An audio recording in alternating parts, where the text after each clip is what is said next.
Hello, good evening. Sorry we're a little late. We had a closed session.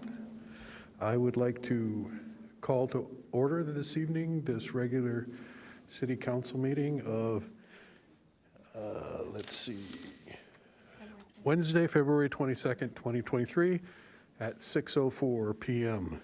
And would the clerk please call the roll? Yes, Mayor. Councilmember Blackwell? Here. Councilmember Ehlers? Here. Councilmember Hinsey? Here. Deputy Mayor Lyons? Here. Mayor Krantz? Here. Record will show that all members of the city council are present this evening. All right, and if you'd please rise and join me in the Pledge of Allegiance.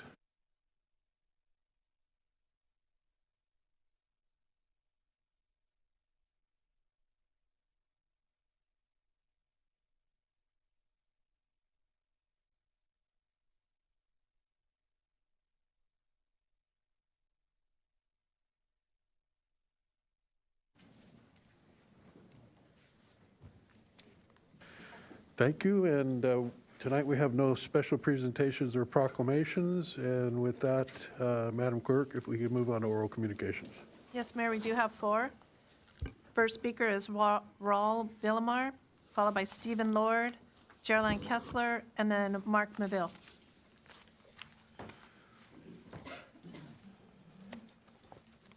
Good evening.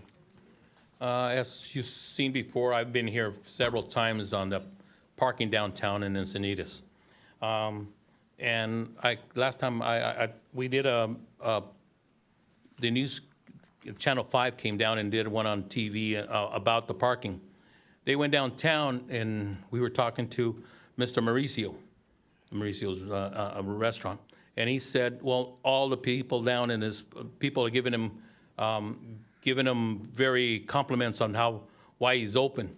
I went downtown and I talked to everybody that went down all over the place. There's 4 eateries downtown that don't like the parking and the way it's set up now. They wanted to go back to normal. That's the way they were told. We sit there and we talk about it. I have a petition going downtown now, and everybody's signing it everywhere. All the merchants, all the way down. I drove down from from 7-Eleven all the way to Swami's. On one side, it was 61 spots that were taken. On the other side, on the way back, there were 62. So there's how many spots are you going to give me back? The city's going to get back? 51. And that's on H Street and I Street. That's way further down from, I had a lady that came in and we were talking, and she says, I had to park all the way down to H Street. It took me 15, 20 minutes to walk all the way down here. You have now a 2-hour parking downtown. They gave her a ticket because she didn't make it back in time. That's all the way down. That's on a Sunday.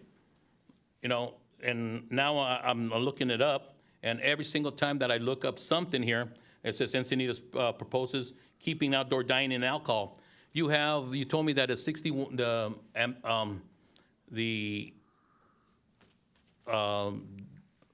haven't even gone. The bill, the Assembly Bill 61 was all, you guys are going by their laws. I go, I worked as a bouncer for 30 years. All the alcohol that you folks, that's what this is for. The alcohol and taking food home. That's nothing to do with the rest of for us. I go, I have a loan from, I'm an Inc. It gave me a loan for 3.75%. I have to pay that back. Everybody else got a grant. Everybody downtown got a grant. These are all the restaurants. I had to close 3 times for the pandemic, and once they let me outside, but I had to get a permit to work outside, and that lasted 2 months.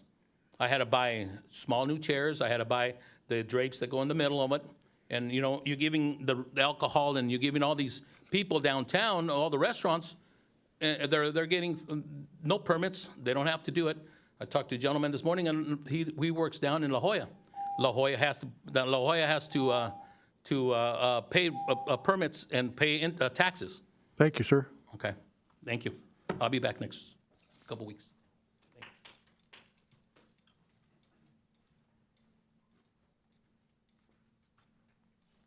Hi, Stephen Lloyd.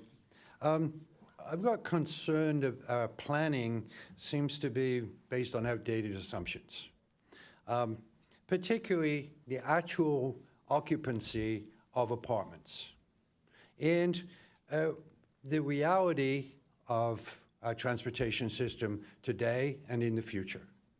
And we seem to be, I would say, locked in the 1950s, where a two-bedroom apartment is a couple in one bedroom and a couple of kids sharing the other bedroom, and they've got one car, and the guy drives to work, and the mom stays home and maybe walks the kids to school or takes the bus somewhere.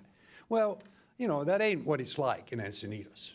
You know, we've got a situation in most of the apartment buildings in Encinitas that I know of, where you've got at least 2 adult couples in a 2-bedroom apartment, because you need like 4 incomes to afford the $2,500, $3,000 it costs.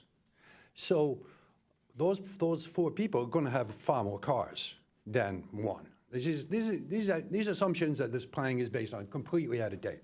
So, in addition, it seems to me that we're also stuck in a transportation warp of the 1950s. You know, we're assuming we've got a gasoline-powered car. Well, we don't really want gasoline-powered cars because they emit, you know, fumes and all that other stuff. So people should be on mass transit. But what's the reality? California plans to move to electric vehicles. It's already got a vast number of electric bikes in Encinitas. I mean, you can't turn around without there being a gaggle of teenagers on electric bikes. So this was brought home to me at a meeting of a court board that I belong to in New York. And long story, we won't go into that. They have already decided to completely ban electric bikes in the building because of the fire hazard. There have been several fires with these electric bikes. They'll bring the bike inside, they plug them in, they charge them up. Something goes wrong with the charging, all of a sudden it overheats, the battery catches on fire. You can't put these fires out. You know, you can ask the fire department about it. I think a car fire takes like 15,000 gallons of water to put out. You know, so there's totally real fire hazards with electric bikes. So what are we going to do about it? We're going to have the bikes outside in a bike rack? Well, these are $4,000 bikes. They're going to be stolen. I mean, you know, so no one's going to want to do that. So what are they going to do? They're going to sneak them into the apartment, and then, you know, there'll be a fire, and we'll end up banning electric bikes from all these buildings. So I think we need to seriously look at what's the actual situation in Encinitas with regard to occupancy, and look at the fire hazards, and look at the future of what we're actually going to be using in transportation. I'd like to suggest that Thank you, sir. think about forming a committee Thank to you. look at that. Thank you. Next speaker, Geraldine Kessler, followed by Mark Maville.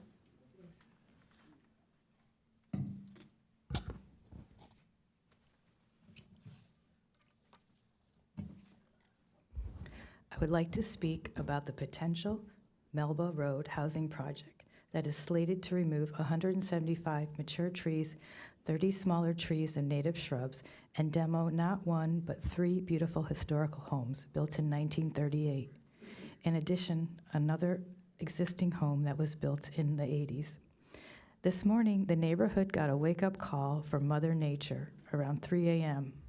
We lost a beautiful mature Torrey pine tree on Melba. My husband was out for his walk at 5 a.m. and came back and shared this news with me. As you can imagine, we are filled with sadness and disbelief in the neighborhood. I walked by it several times today. It sounds weird, but it felt a little bit like grieving process, watching that sap ooze out of the tree and the smell of the fresh forest. Sort of surreal at the same time. I spoke with several neighbors that can't believe this healthy tree toppled. With community sadness also comes anger, unfortunately, which is felt in full force today. I grew up on the East Coast, so I had never had such an intense relationship with trees because of the rich abundance of trees that we have back there. I also can't remember working so hard to preserve something in a serious uphill battle at times.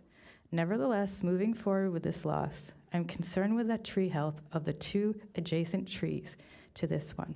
I had a local arborist come over and look at it, and he states that root collar inspections should be done to see if the root system looks anything like the one that fell down. Maybe the city could get a consultant or outside service to look at this.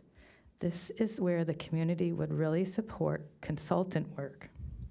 I would love it if you could actually create a tree/forest department. Get someone that breathes and lives trees to regularly look at these mature trees after storms or anything, major like we had yesterday. Maybe volunteers or the awesome volunteers on the UFAC or retired arborist, or maybe the botanical gardens could assist with this. These trees are the life force for the community. They obviously needed a little more attention than they're currently given. Please take a pause and realize how this last bit of open space needs preservation. It's rich in Encinitas history, as I have mentioned in the past, and every day I'm finding out more information about this property that is relevant to Encinitas history. It is a true historical gem of Encinitas that deserves preservation. Please support this community in acquisition of the property for open space with grant funding, soft green infrastructure, or community funding, or a bond measure. Thank you for listening. Excellent, Joe, and it's absolutely not weird to grieve trees. I do it all the time when they're lost. And the city lost a couple down on 101 north of Leucadia Boulevard, and they were some old Torrey pines as well. Mark Manville? This is like speed dating. Okay. I've never done that, but I just try to combine my time here, organize mind, organize life, right? So I'm trying to get to the point. Two agenda items that I'm concerned about is the homeless dilemma and epidemic and the curfew mandates that should be enforced on these cantinas and liquor stores, not liquor stores, but these saloons and whatnot. They're going till 1:30 in the morning. Underage drinking is happening. The fentanyl is flowing through. You got prostitution, all that crap going on. You got to stop at 10:30. That's it. You write it into their contract, have the landlord do it, whatever he's got to do. But that crap has got to stop. I mean, it gets old after a while, right? I mean, that's what you got to do on a Friday and Saturday night, all this mayhem, and then the 23-year-old kid in a blackout gets hit in the intersection over here and dies at the hospital. Come on now. We're over-serving. The homeless dilemma, coming into the area about 11 months ago, I had about $5,500 worth of stuff stolen. It had to do with tablets, bikes, Cannondales, shit like that. I was trusting, a little too trusting, take your eye off of something, and it's gone. Locked, and they still can get to it. Part it out or sell it or whatever they do. But bags, all kinds of really nice stuff, and it sets you back to elevate in the community, business or job or whatever. And it can make you a poor man. I know people have money here, but Jesus, that's just too much. So my idea was have some kind of conjoined effort with CRC, one of these abandoned houses here, have the homeless housed. There's curfew mandates there, and you can't wander around. Get them inside, feed them, take care of them. This mental health crap and encouraging it is just not, they're still out and about doing their shit. So this way, the pride factor will come back, they'll get jobs, they're off the street, they're not in 7-Eleven stealing my stuff or whatever. My daughter is finally gonna come, but a little leery. And I've witnessed it firsthand, the raping in the parks, the stealing from each other, stealing from others, fights, all kinds of crap. The poor sheriff have to deal with this all the time. And it's ridiculous. If they need to be really out there and they're barking at the moon, get them out of here. There's community health center or whatever. They don't belong in Encinitas. You do not encourage that because all you're going to do is increase the crime level. It's backed off because of the winter right now, but spring and summer come and it's on. And I lost a lot of stuff. I recovered most of it because I worked through the sheriff and some other avenues. But I'm telling you, it is a dilemma. They're everywhere. They're in the stores. They're in the gyms. They're destroying the bathrooms in the parks, tracking down girls, and, I just said the word, but it's got to stop. It's vile, it's vulgar. Get them showered up, get them cleaned up, and offer them an opportunity Thank you, sir. to get a better life, then you are able to rectify the situation. Letting them float around in the streets Thank is you, not going sir. to do it. So, yeah, thank you. That concludes oral communications. Okay, very good. So we're on to report from closed session, and call on the city attorney for that. Thank you, Mr. Mayor. At approximately 5 p.m., the city council recessed in a closed session on the items listed on the closed session agenda under real estate negotiations, 2 properties for the 2 specific APN numbers listed on the agenda, and the city council took no reportable action in closed session. Thank you, and I would add that this closed session conversation was a result of open session item that we heard on November 17th of 2021. So if you wanted to get a better sense of how this conversation got started, it's an information item on November 17th, 2021. Okay, Madam Clerk, are there any changes to the agenda? No changes to the posted agenda. And then moving to the consent calendar, item 8D has been pulled by a member of the public. Okay, thank you. So that is 8A, B, D as in C, dog, yeah. B, C, and E. I will move to approve consent items A, 8A, B, C, and E. I'll second that.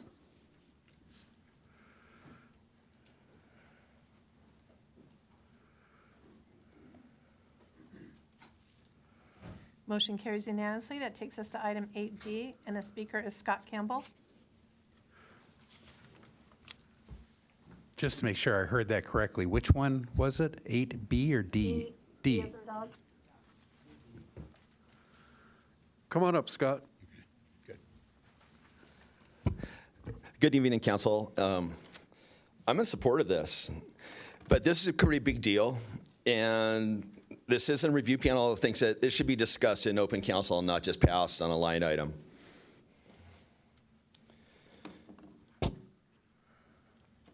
This is actually one of my Christmas requests. We got one more. Hope we can remember that. Okay, so a little brief history. This has been going on for just about 3 years since the emergency declaration. It's going to end next week by the state, and so that's good. We're going to do this. There's a lot more to it, though. I'm not even going to talk about employment agreements, vaccination mandates. Let's just talk about most of the street stuff. I'm going to get good at this thing yet. You know, so just about a year ago, we made all these changes to the general plan, the municipal plan, specific plans. But the only reason that we did this is because of the emergency mandate. We need to repeal all this stuff. We need to undo it.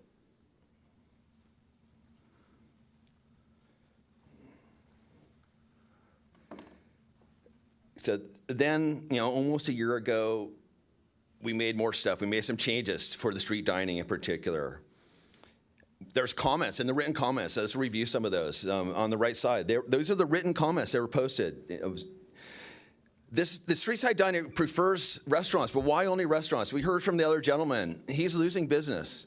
I talked to him. Other businesses are probably willing to step forward on this. The safety issue. It's too crowded. What is the lifespan of these structures? This was discussed before. We need to talk about, I actually brought that up.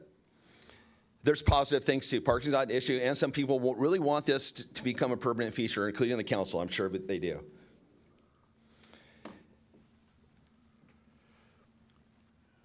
There's a place in Leucadia that's closed. It's probably in violation of the minor use permit. It should be torn down, all this stuff. These restaurants are storing their equipment out on the street. The rules, the law, or the code, however you want to say it, says they have to take their stuff in or put it in a special place. Special place is not the sidewalk cafe. I haven't investigated this, but I'm pretty sure this is pretty accurate. I know the one in front of Kings and Convicts is bad. And that's really all I got to say on that for my show. We've just made lots of changes. I just request we undo this and talk about this a little bit more rather than just pass this. There's a lot to consider going forward. We actually have conflicts with the AB 61 also in the timeline. This says something about April 1st or July, and then we got ours on January 1st. We got a couple of dates that we got to get straight. And please talk about this a little bit. Thank you. Thank you, sir. That concludes speakers. Seeing no speakers, oh, I know what I got going on here. Councilmember Ehlers. Yeah, I'm glad Mr. Campbell pulled that. I was going to pull it myself. And my question, I support this idea that we bring the emergency to a close. But as I look back through the layers of resolutions we'd gone through, some of them had 3-month triggers when certain practices had to end. And as I started going through it with staff, they explained better the background. I thought, boy, the people that need to hear this is not just us. We need to all be on the same page. But I think a lot of the business owners, the barbers and the small business owners, even the restaurants need to know what the end date now from this trigger event of ending COVID is on the end of the month, right? And so I'd like to have staff, Jennifer and/or Roy, explain what the real end date is, because I believe it's the end of this year. Everything has to be either it has to be a new decision come out of us to extend something further or end and go back to the way it was. Yes, thank you, Councilmember Ehlers. The end date is December 31st of 2023.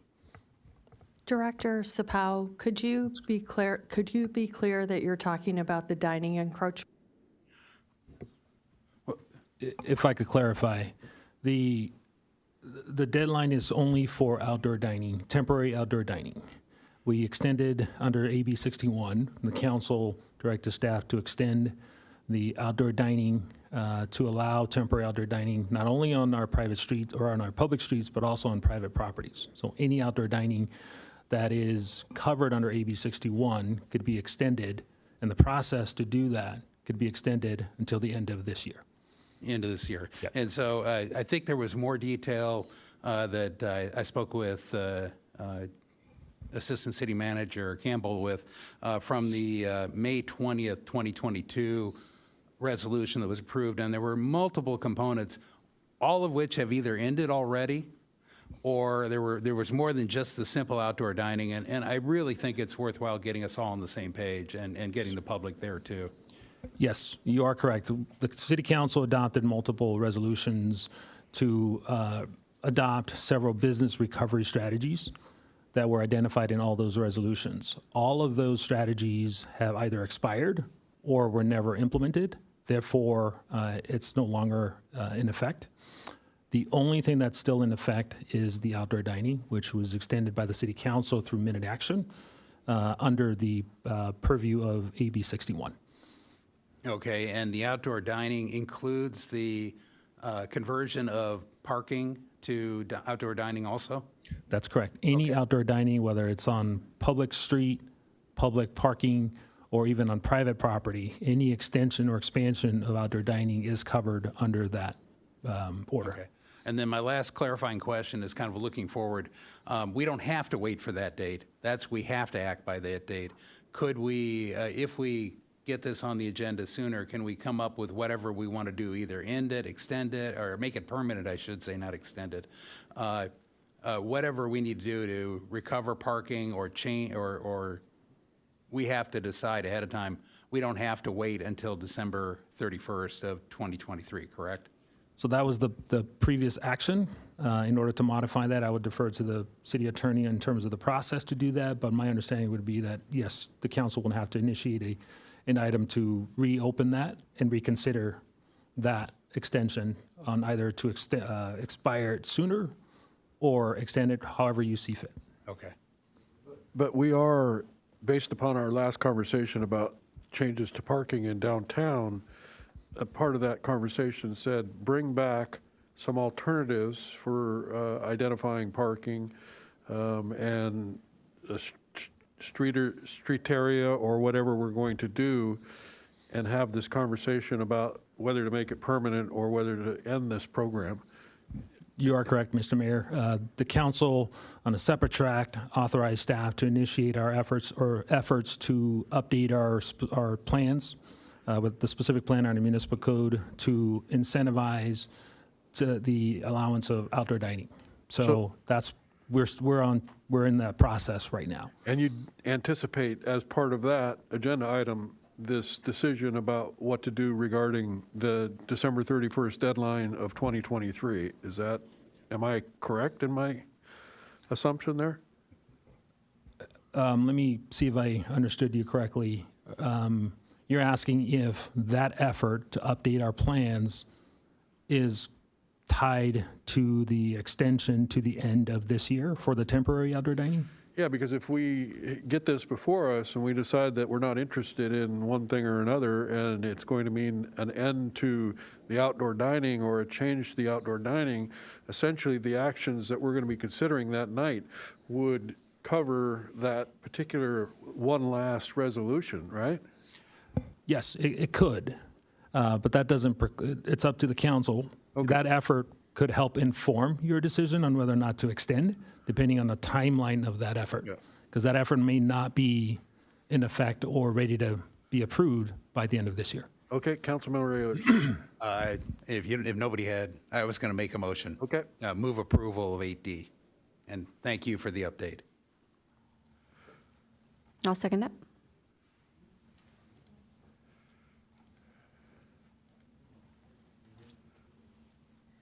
Motion carries unanimously. Takes us to item 10A. Item 10A is a discussion about a permit parking zone request from the residents of the area around Via Molina. And I appreciate everybody showing up tonight and your patience. We had a very busy agenda last week and nothing on action tonight, so I bumped it to tonight. So with that, I would ask for a staff report from City Engineer Jill Bankston and City Traffic Engineer Abe Bandigan. And it looks like Lieutenant Lawrence is also taking his seat there at the staff dais. Thank you. Good evening, Mayor, council members, members of public. Item tonight is our Via Molina area parking permit zone request and evaluation and introduction of the ordinance number 2023-01, amending chapter 14.41 of the Encinitas Municipal Code. The four streets for this item that we're reviewing tonight, Via Tafira, Via Saracen, Via Palacio, and Via Vienna, between west of El Camino Real and north of Encinitas Boulevard, just north of Via Molina, kind of north of the BMW dealership, this neighborhood, and on the south of Via Molina, we have the resort apartment, the resort at Encinitas Luxury, which will come up tonight multiple times. So this, I guess, gray, this is the private road south of Via Molina. That's the apartment complex. But the conversation about the permit parking zone evaluation is for the four streets north of Via Molina. A little bit of history and background, another aerial view, a little bit zoomed in of the location, about 60 houses here. In May of 2021, the department received a request from residents for implementation of permit parking zone on these four streets. In August, our Mobility and Traffic Safety Commission reviewed the evaluations conducted by staff and requested the staff analyze this more, gather some data, gather more information, and follow municipal code and report back to the MTSC, the Mobility Commission. We evaluated the request based on our interpretation of the Encinitas Municipal Code, Chapter 1441, with consultation and direction from our city attorney's office, based on the requirements in the municipal code, and a staff evaluation was 2 out of the 3 requirements in the municipal code were not met.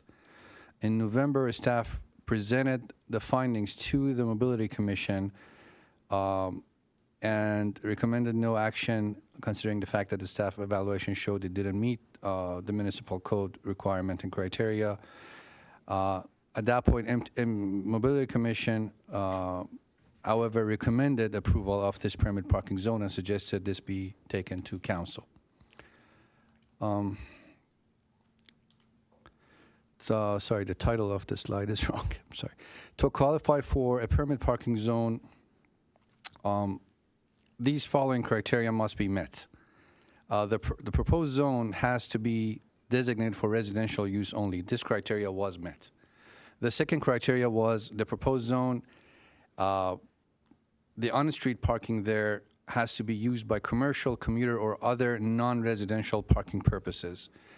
Our interpretation of this code was that this has to be non-residential parking. This parking for this criteria has to happen by commercial, by customers of other businesses, by commuter parking going to work, coming from work, and for non-residential parking in general.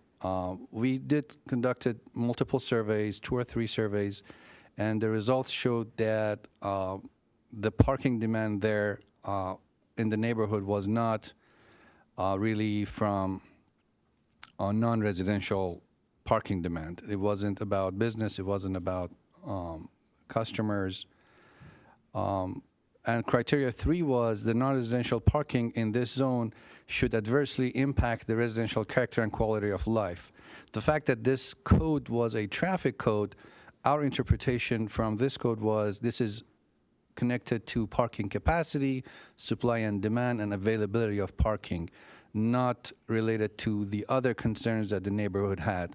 Because the traffic team did not have any method of evaluating those impacts, it's not in our I guess, capacity, and we don't have the skill set to evaluate those kind of concerns. So we interpreted this code, being in a traffic code, as an item about parking demand and supply. So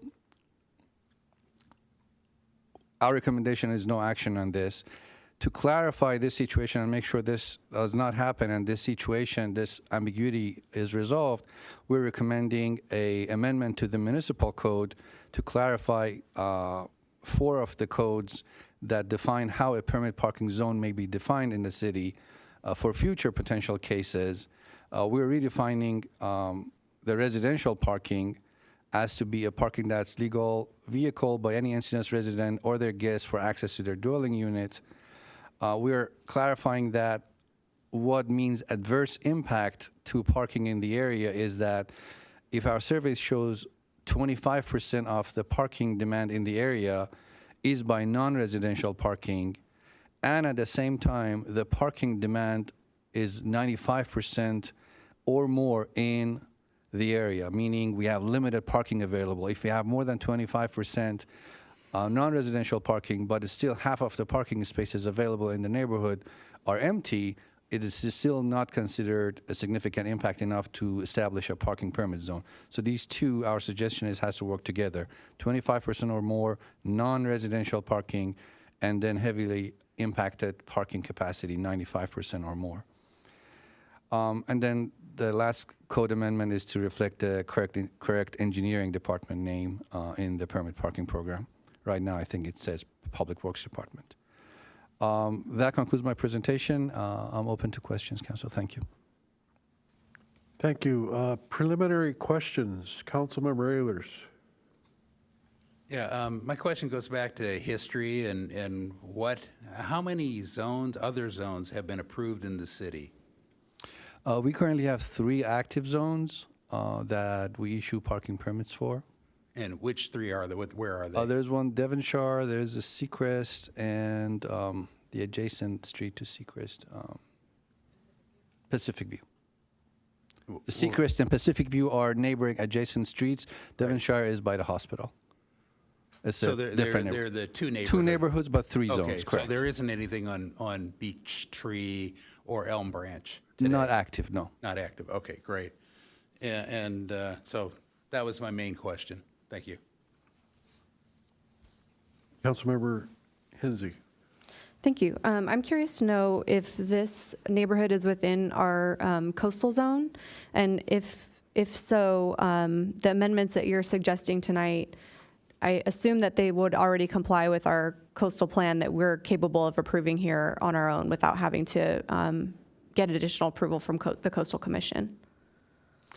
I would have to defer to our Development Services Department. I do believe west of El Camino is in coastal zone, but if approving this would require coastal commission approval, that I would have to check with our Development Services team. Okay, thank you. Madam Clerk, public speakers, please. All right, we do have several. Just a reminder, if you have time donations, the person donating the time must be present. The first speaker is Sandra Anderson with time donations from Susan Turney and Dean Turney, who are present, followed by Bonnie Bobzian with time donation from Scotty Mara. Scotty, right here?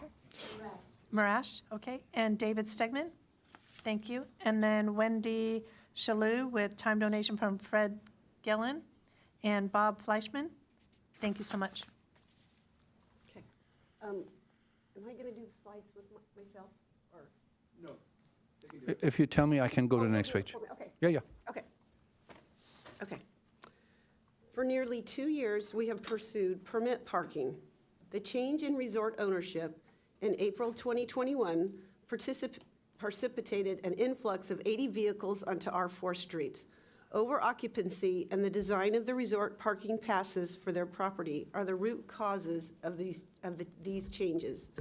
We have shared with you numerous times social issues that have adversely impacted our residential character since 2021.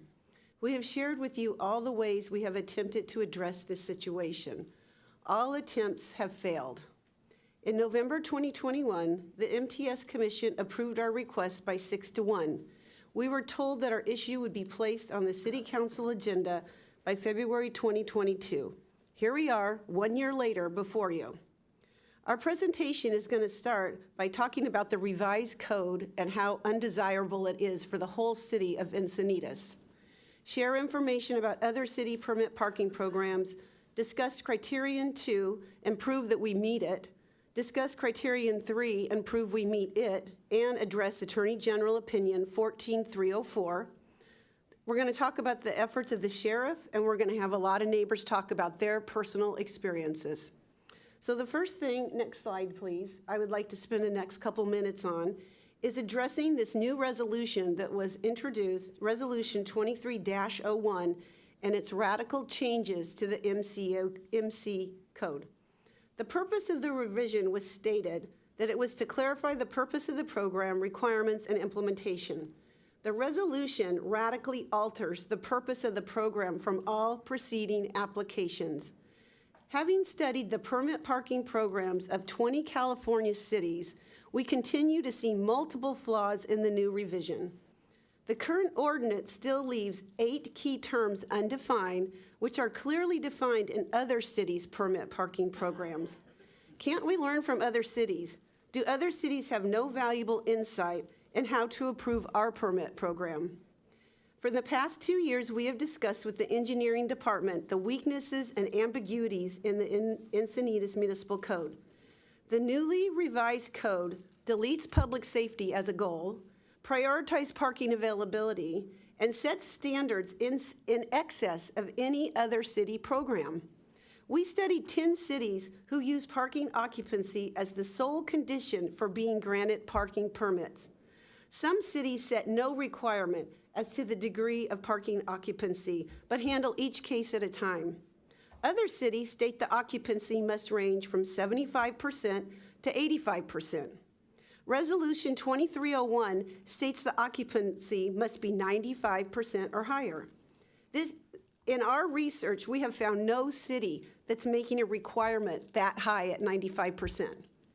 This ensures the revised municipal code will never be able to help any of its citizens.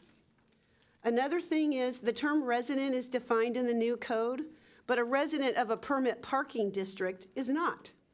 Other undefined terms include residential area, permit parking district, commuter, non-resident vehicle, resident vehicle, guest, and commercial vehicle. The permit programs of LA, Oakland, Palm Desert, Laguna Hills, and Whitaker all offer definitions that would enhance our current code. The engineering department has imposed its personal interpretation of these terms differing from past uses in our city or other cities' definitions.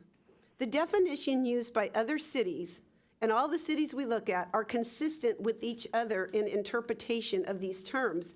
It is Encinitas who is not.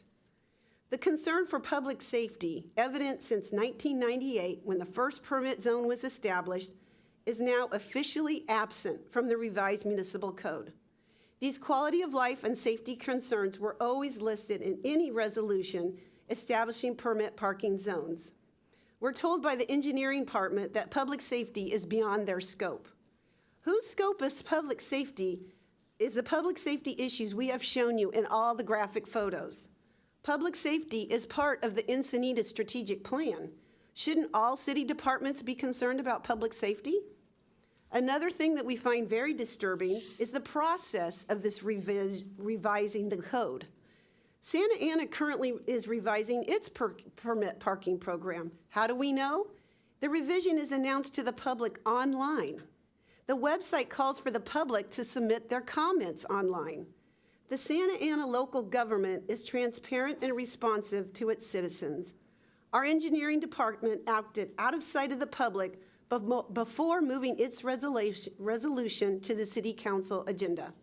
Where is the public meeting for the introduction of Resolution 2301, which revises the code so dramatically? There was no public meeting. The Planning Commission and MTS Commission were omitted from the process. City Council members learned of this resolution the same time the public did, and from what we've been told, this is highly unusual. We need a representative of the public on the revision team. We need someone who can look beyond Encinitas for solutions and improvements. Do we need or want a municipal code where public safety has been stripped from its purpose? Does the revised code serve the public well? Our current municipal code needs revision, but not in the manner that's offered in this resolution. This resolution does a disservice to every citizen in Encinitas by removing a vital tool to protect neighborhoods.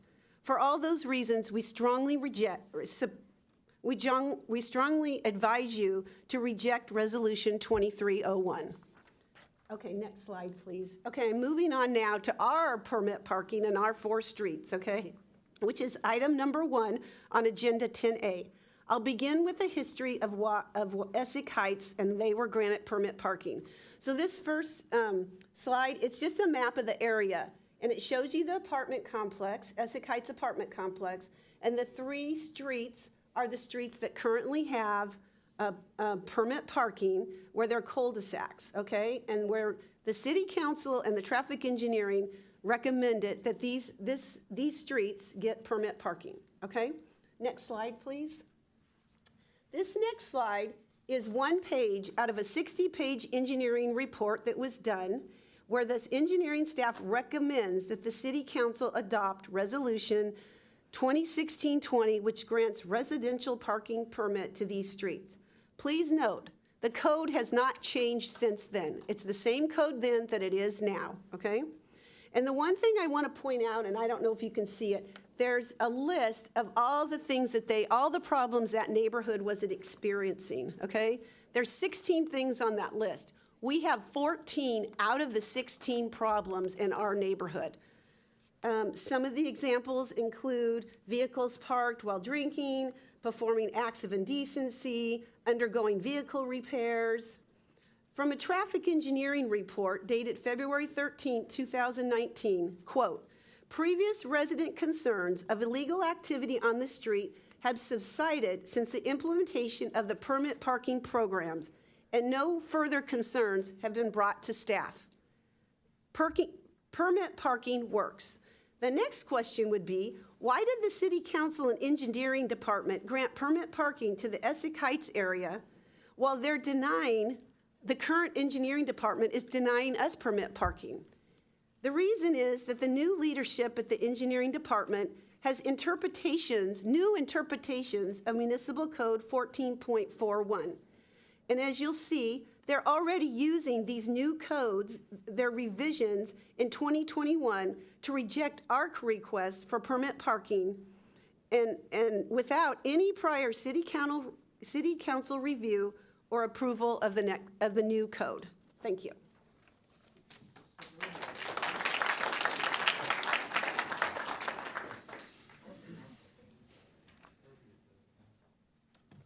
Could you show the next slide, please, for me? Oh, the one after So that. it continues? The one after that, please. Oops, there we go, thank you. Okay. This slide shows the requirements for a neighborhood to be designated a permit parking zone. This code was introduced in 1998 and has not been changed. In the November 8th, 2021 presentation by the Engineering Department, this code was cited. It was this department's opinion that our situation only fulfilled the first criterion, while we did not fulfill criteria 2 and 3. I will prove to you that we do meet criteria 2 and 3. I will start with criterion 2, and in order to prove we meet criterion 2, I must begin by defining some terms. My first term to define is residential. The engineering department stated at the MTS meeting that during the night, most of the vehicles on our 4 streets were residential.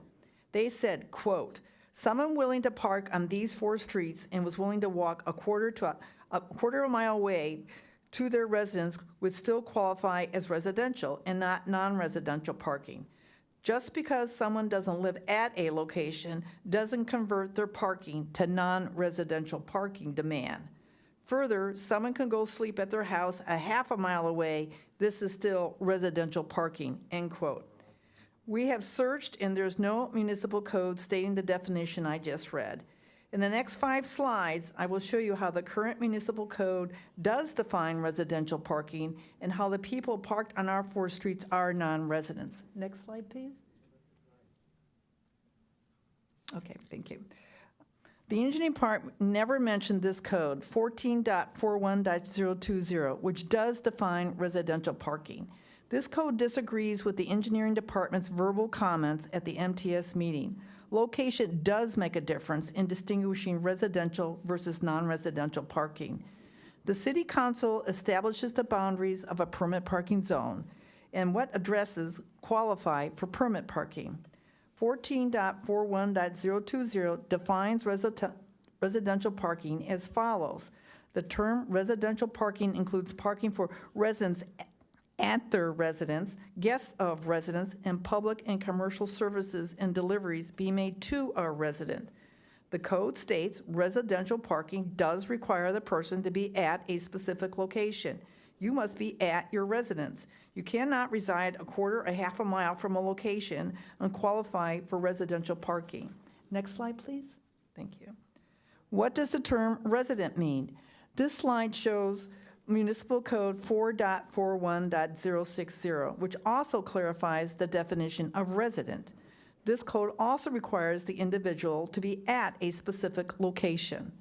The engineering department states that all the vehicles on our 4 streets belong to residents, yet that is hard to prove.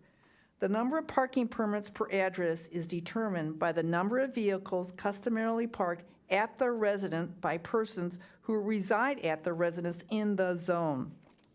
Next slide, please. Furthermore, to obtain a parking permit, the Encinitas government website states a person must prove their residence on a qualifying address by presenting documents such as a valid California ID, any utility bill or rental agreement from a qualifying address. The resort tenants do not live on qualifying addresses. They live on Via Morella, Via Solaro, and Via Terraza. They are non-residents of our 4 streets, just as we are non-residents of their 3 streets. Many other California cities with permit parking programs interpret the definition of resident in a similar manner. These cities include Anaheim, Los Angeles, Huntington Beach, Coronado, Long Beach, Whittier, National City, Oakland, and Oceanside. Next slide, please. The engineering department has stated they would consider someone living within a quarter to half a mile away from our 4 streets as a resident, and therefore would not be termed a commuter. Our municipal code does not specifically define the term commuter. We looked at the permit parking programs of over other California cities to discover how they define commuter in their codes. Huntington Beach defines a commuter vehicle as a motor vehicle owned or occupied by a person who is not a resident of a permit parking district and is parked in a permit parking district. Similar definitions of commuter occur in the permit parking codes of Los Angeles and Oakland. Next slide, please. Thank you. The large number of vehicles parked on our 4 streets would qualify as commuters by these cities with a precise definition of the term in their codes. The engineering department doesn't reference any source of their definition of commuter, nor does the EMC. The common occurrence is 2 vehicles park, 1 vehicle leaves with the additional passenger, the other vehicle stays for the day. Sometimes it is cars, sometimes it is trucks. This happens frequently. Let me show you 3 recent photos of commuter activity in our neighborhood. The first one is taken at 7:01 a.m. As you can see, we have a truck parked next to another vehicle. The next slide, please. And as we see here, 3 minutes later, the other vehicle is gone, and this one vehicle sits on our streets. Next slide, please. The vehicle was still there at 4:06 p.m. This is evidence of true commuter activity. If this isn't commuter, what is? We see this almost every day. Next slide, please. We agree with the traffic engineering department that vehicles parked on our 4 streets are not originating from the nearby businesses, which is how they are defining a commercial vehicle. We are using the definition of commercial vehicle from the state of California. The CA code, California code is more precise and supersedes the local code. California Vehicle Code 260 defines a commercial vehicle as a motor vehicle used for the transportation of persons for hire, compensation, or profit, or design, use, or maintain primarily for the transportation of property. The DMV website indicates that a pickup truck may be either commercial or passenger, depending on its use. Next slide, please. Previously, we have shown you pickup trucks used in that manner, parked on our streets. Here is an example. We have multiple trucks from one business parking on our streets. Our streets are used as a park and ride for individuals and commercial vehicles. After clarifying these terms, we prove that people parking on our 4 streets are non-residents, the commuter activity is taking place, and commercial vehicles are parked on our 4 streets. Therefore, criterion 2 is met. Wendy will now discuss criterion 3.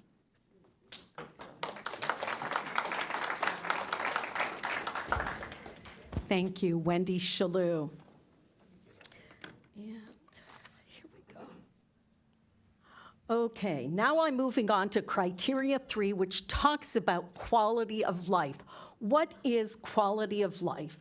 The engineering department interprets quality of life as ample parking. When performing their report for the MTS Commission, the engineering department evaluated only parking capacity.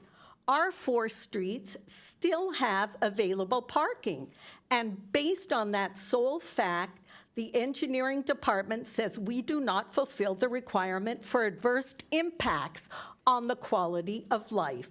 Once again, the engineering department is already using their definitions proposed in Resolution 2023-01 and rejecting us based on the proposed code, not the current existing code. The parking capacity data was presented to MTS on November 8th, 2021. The traffic engineer stated, quote, he did not deny the neighborhood's claim that there are illegal activities or other stuff that can make it look ugly or make it look dangerous. He continues to state, I have done no evaluation of that. I cannot provide any information to the commission with regards to the existence or non-existence of these situations, such as alcohol or anything else that is happening in there. The public safety nature of that thing is beyond our scope, end of quote. This approach is unlike all the previous Encinitas engineering departments. In the next 3 slides, we'll prove to you how previous engineering departments of Encinitas define quality of life. The municipal code doesn't define quality of life. However, there are 3 resolutions approved by City Council that do define quality of life. This is the first one, September 16, 1998, when the code for permit parking was established. Notice the middle, the boxed-in part. A permit parking program would enhance or protect the quality of life in the area threatened by noise, traffic hazards, environmental pollution, etc., non-resident parking, and whereas no alternative solution is feasible or practical. Again, 2016, when they make the resolution for Seacrest Way, the definition is also given. Notice, no mention of parking capacity or ample parking. Then again, 2019, when Saxony Village Apartments is added to the permit parking zone of Seacrest Way, Seaview Court, and Pacific View Lane. Traffic engineer Edgeworth supports adding Saxony Village Apartments to the Seacrest Way permit zone. Oops, sorry, I have to go back one. And he refers to the strategic plan, which are still the same goals that the city uses today. Public safety by creating a safe and secure environment for citizens. Other cities have similar definitions of quality of life in their permit parking program. These include Coronado, Palm Desert, Whittier, Laguna Hills, San Luis Obispo, Huntington Beach, Sacramento, to name a few. All the preceding city councils of Encinitas and engineering departments acknowledge the quality of life issues listed in Resolution 98-74 and supported in all instances establishing permit parking. Last week, you discussed a neighborhood circle at the intersection of Eolis, Andrew, and Hillcrest. City Council raised concerns about proposed solutions that resulted in vehicle acceleration noise and speed bump noise. It was stated that the circle required beautification. This is a recent incident where quality of life, as stated in the previous resolutions, is still in use by the sitting City Council. Don't we also need noise control from accelerating pickup trucks, as well as loud music and conversations being held at all hours of the night? And don't our streets also need beautification from the relentless trash and biohazards, such as human waste and syringes? If the definition of the municipal code are to be altered after 20 years of use, shouldn't that first be done with the City Council review and official approval? Current code, not proposed code or revised code, should be used to judge our petition. Based on the data, the photos, the personal stories we have shared, is it not obvious that the residential character and quality of life in our neighborhood has been adversely impacted? Therefore, criterion 3 is met. Based on the current code, we meet all 3 criteria. I will now deal with the Attorney General opinion 14-304. This is directed to you, Tarquin. Another reason for the rejection of our permit parking request is this Attorney General opinion. The opinion deals with ensuring apartment complexes are not discriminated against when permit parking zones are established. We are not discriminating against the resort. The resort has been offered the opportunity to join our permit parking zone or establish one of their own on Via Molina. We've been informed by Mayor Krantz that the resort declines or refuses to join the permit parking zone. Why should we be penalized if they decline the opportunity to be included in the permit parking zone? How are we discriminating against them if we offered them the opportunity to join our zone? Many cities have protocols for modifying permit parking boundaries. They include San Francisco, Los Angeles, Oakland, Anaheim, and Santa Ana. In Encinitas, Saxony Village Apartments were added to the permit parking zones along Seacrest Way in 2019. the Saxony Village Apartments followed the same process we have followed. We've had extensive conversations with the resort management. They will no longer talk to us. They will no longer talk to the sheriff or the fire marshal.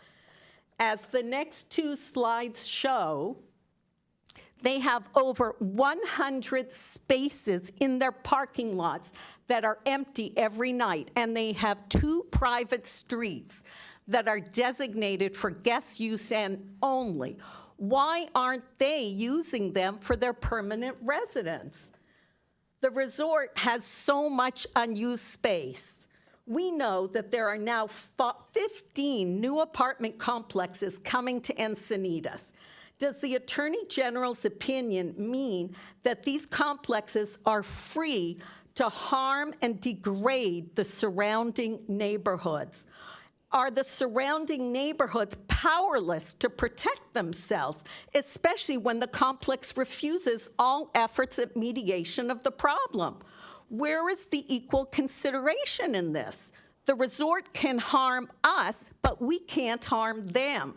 Is this the new precedent? We are not discriminating against the resort. Thank you. Next speaker is Anthony Webster with a time donation from Bruce Anderson. Bruce, are you here? Thank you. Followed by Tony Julapur and then Carla Hoffman. Good evening, Council. My name is Anthony Webster, and I'm a property owner and current resident at 201 Via Palacio, which is right on the corner of Via Molina. My wife and I have lived there for 11 years, and I'm also a father of 2 small children and now have concern for their safety. I'll be presenting 4 sections this evening. The first section will be on the offenses ticketed and the issued violations, the offenses that are harder to police, and a section on the offenses that are impossible to police. And then the final section will be on the limitations to calling the sheriff.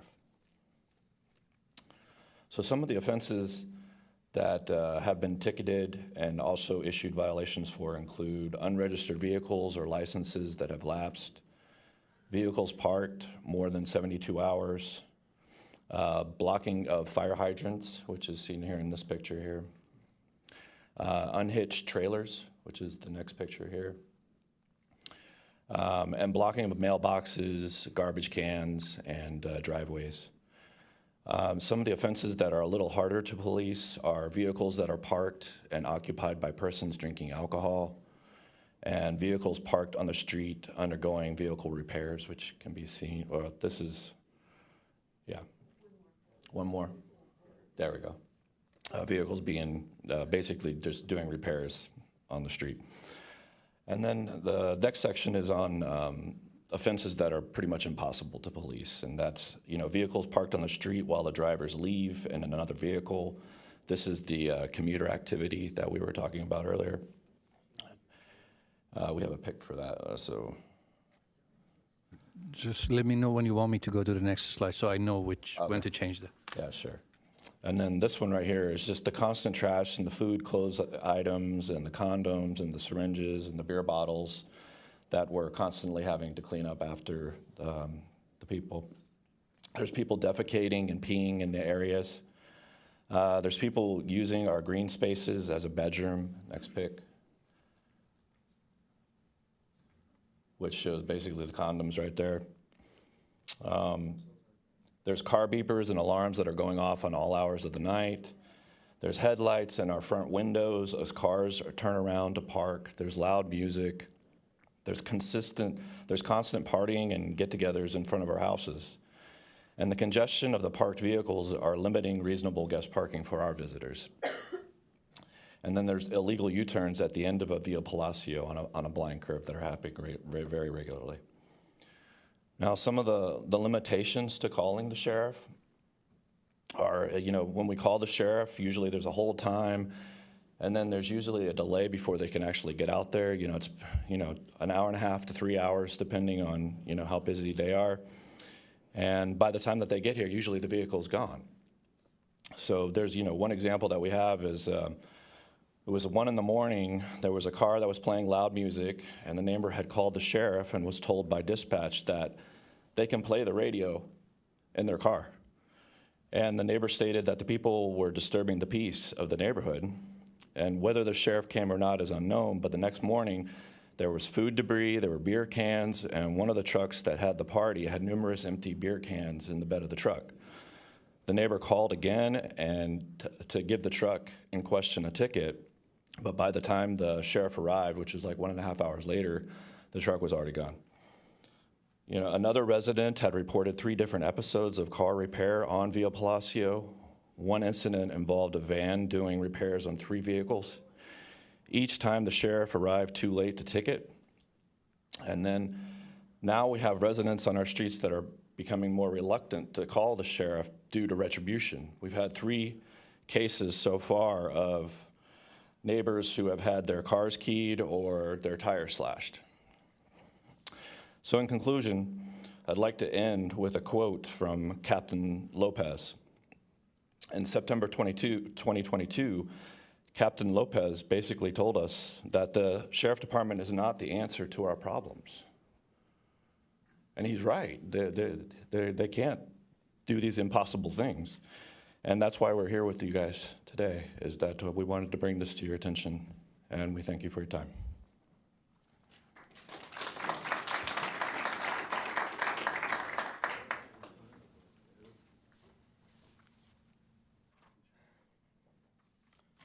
Hi, my name is Tony Cholupo. I reside at 213 Via Palacio. It's good to see you all again. I've been here about a month ago. This is probably my 4th or 5th presentation talking about illegal activities that are going on in our neighborhood. So I want to share with you a few slides. Please go next one. And also talk about security concerns.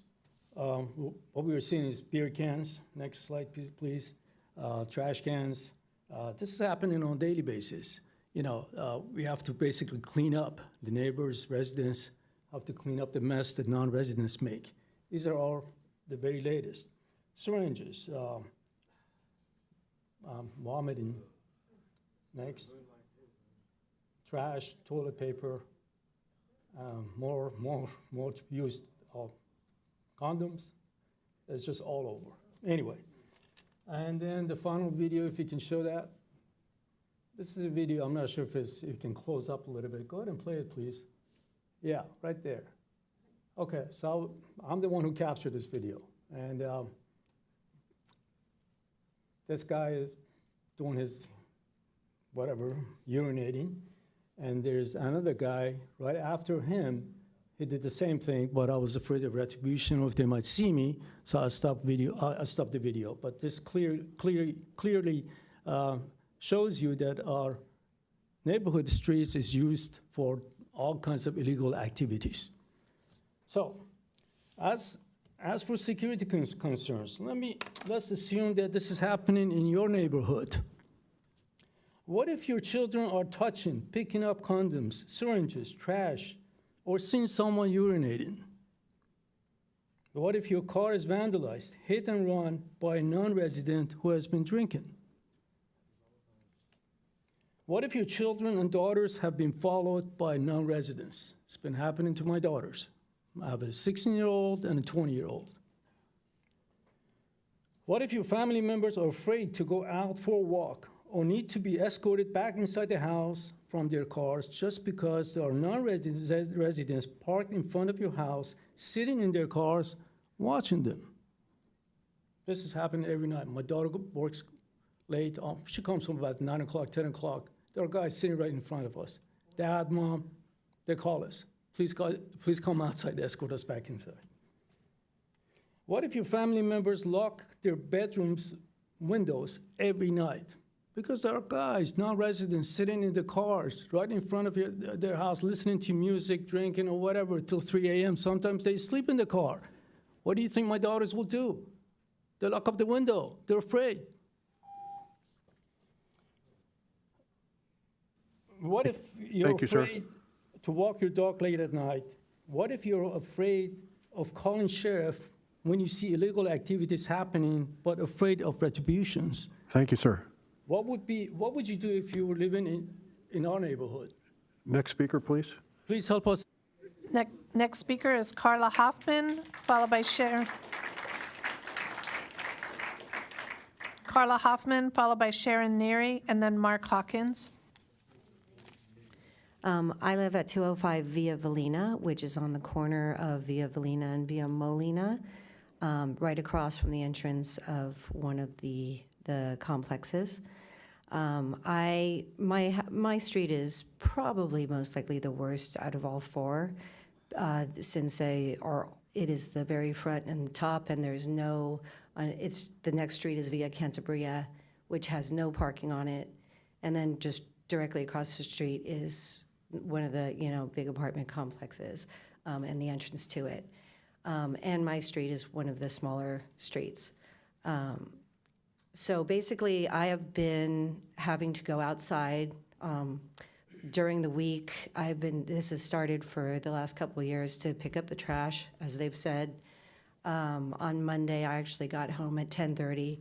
No parking. It's every night. There's no parking. It's 100% occupants of cars, and so I have to park, and I park in front of the driveway, and I block my two sons' cars.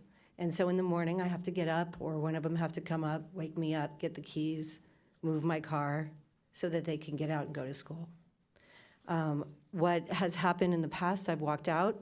There was a car that was parked in front of my street. It was a truck that had illegal plates. A cop was there. I walk out. I see the cop. I'm talking to him. There's a bunch of guys across the street.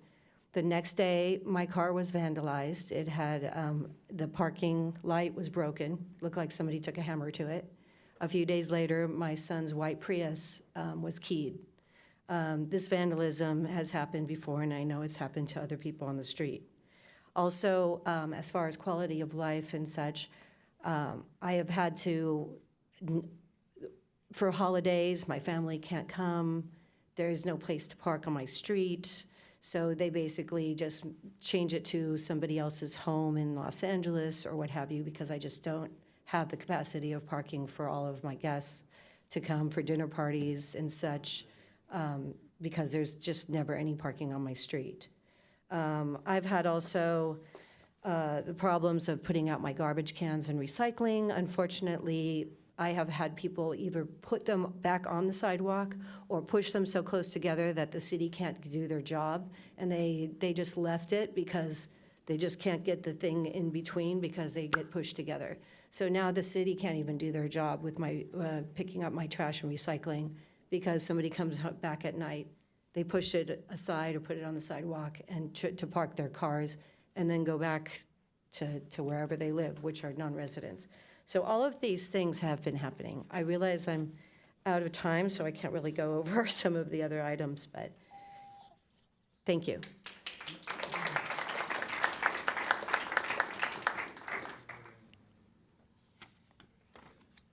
Sharon Neary will be followed by Mark Hawkins and then Cindy Duran. Yes, I'm Sharon Neary, and I can say I've seen drastic changes in the residential area of Via Valina.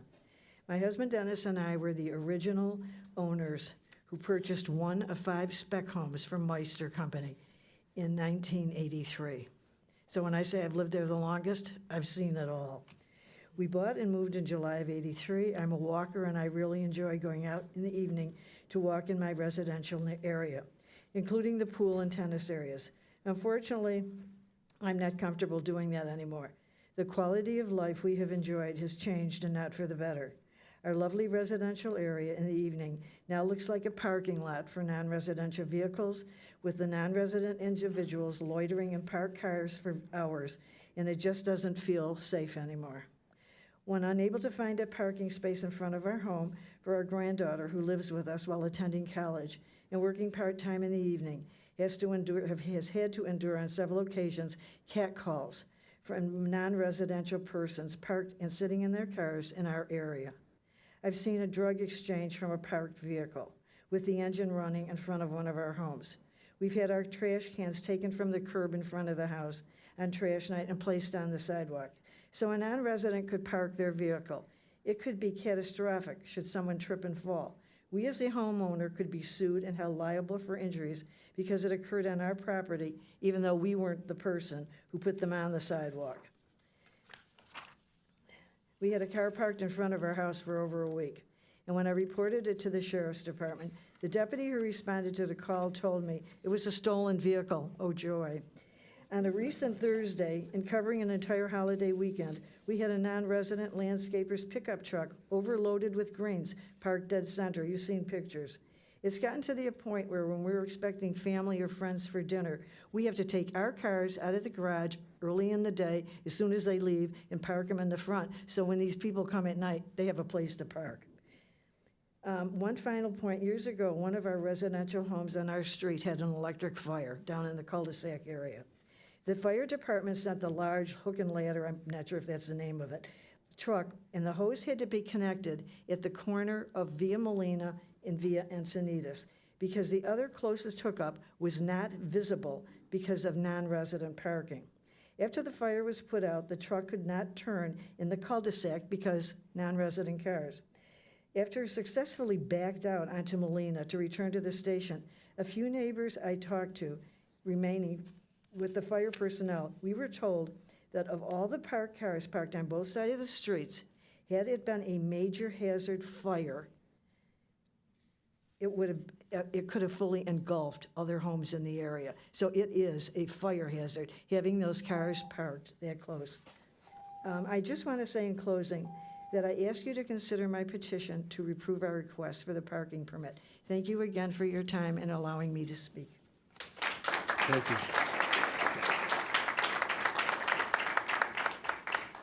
Mark Hopkins, followed by Cindy Duran, and then Holly Frankenau. Evening, Council.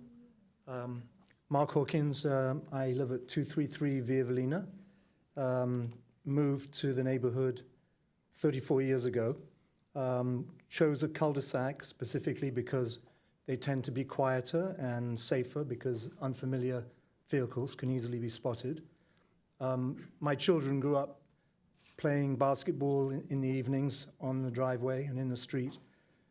A couple of years ago, my young grandchildren moved to Encinitas from New York, but there's no way that they could possibly play in the street in the evenings, with the large vehicles parked on both sides of the street, make it impossible to see oncoming cars. As one of the other neighbors said, these vehicles, they often park flush up against your trash cans or up against the edge of the driveway, so that when you put your trash bins out, you have to place them in your own driveways, which then blocks access to the house.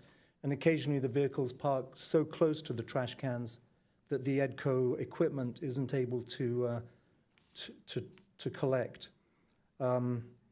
This last November, my car was parked on the street during the night, and it was sideswiped, causing about $3,000 worth of damage.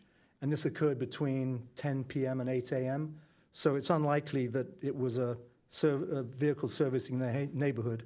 I'm not suggesting necessarily it was vandalism, but you've heard that there has been quite a bit of it. And I'm totally certain if a neighbor had caused the damage, they'd have come to me to explain. I'm not saying definitively that one of these non-resident vehicles was responsible, but there's certainly a possibility. There's really no doubt that this non-resident parking situation has adversely affected quality of life in our neighborhood. And thank you for listening to our concerns, and I hope you will take action on our permit parking request. Thank you.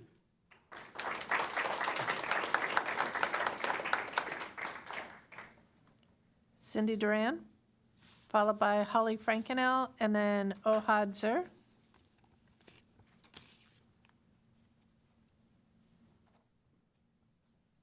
Good evening, City Council and Mayor. The reason I am here talking to you tonight is because I have changed many things that I was doing just because of the the parking situation and the alcohol at night. So I'm an amateur painter, and when the house was full of people, I always painted in the garage. And so that was kind of normal for me in the evenings.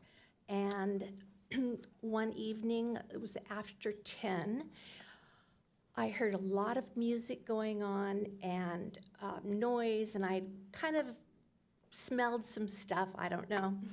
Anyway,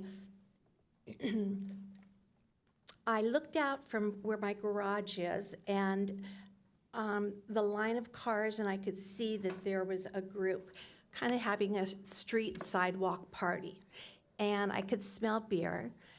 I did not recognize any of them. So I talked to them about where they're parking, why are they parking in a residence that they don't live in, and I realized that I was probably scaring myself by putting myself out there. Now, I'm a single woman living at home by myself now, and I'm not comfortable working in my garage at night anymore. And it's just, it's a sad thing that what's happening with the complex, the apartment complex, has changed something I enjoy doing. I just wanted to share that that's been my experience.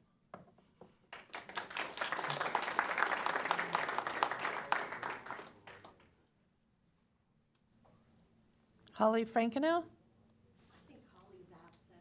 Okay. Ohad, followed by Scott Pogue. Is it possible to put slide 42, please?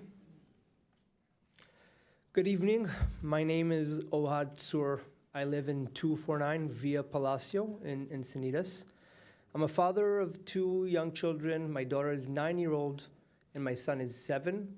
And like my fellow neighbors, I purchased a home, me specifically in 2018, because of the safety of the neighborhood and the quality of life. To conclude some of what we heard today, we have shown how we've met all the 3 criteria of the current municipal code 14.41. Throughout the entire history, the city councils and the engineering departments were consistent with the code's purpose as well as usage of the terms that you've heard today. We have shown you how our problems are identical to preceding neighborhoods granted permit parking. Where definitions were absent in our code, we have shown you how the preceding officials used terms consistently. Also, their usage was consistent with other cities' usage in their permit programs. Regarding the first criteria, we all accept it's a residential area. Regarding the second criteria, we have clarified the definitions of commercial, commuter, or other non-residential purposes. When precise definitions were lacking in our Muni Code, we did not offer our personal opinions. We referred to other authorities. We researched other cities' permit parking programs where there's more explicit definitions. Many of our photos demonstrated commuter activity and commercial activity. Both commercial and non-residential vehicles are using our 4 streets for park and ride. Commercial vehicles are stored on our 4 streets, and we fulfilled the second requirement. Criteria 3 is non-residential parking, meaning not a resident of our purposed zone, adversely impacts the resident character and the quality life in the proposed zone. How can anyone view any of the photos that we've seen today, hear these personal stories, and not think that the quality of life in our 4 streets has been degraded? We fulfill the third criteria. What about all the new apartment complexes being developed? Just because one lives next to an apartment complex doesn't mean there will be problems we have described. We lived next to the resort complex for 35 years in harmony. New management brought new problems of over-occupancy and parking pass program on their premises that is insufficient in use of our parking capacity. We are before you now. We have exhausted all other options to deal with our problems. Permit parking works. We ask you to do the right thing and protect the public safety and public health of our 4 streets. Please grant us permit parking from 10 p.m. to 8 a.m. for Via Palacio, Via Velina, Via Surasan, and Via Tavera. Thank you. Good evening.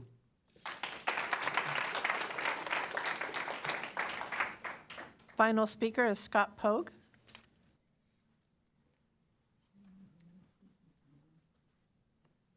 Wow. You've heard a lot tonight.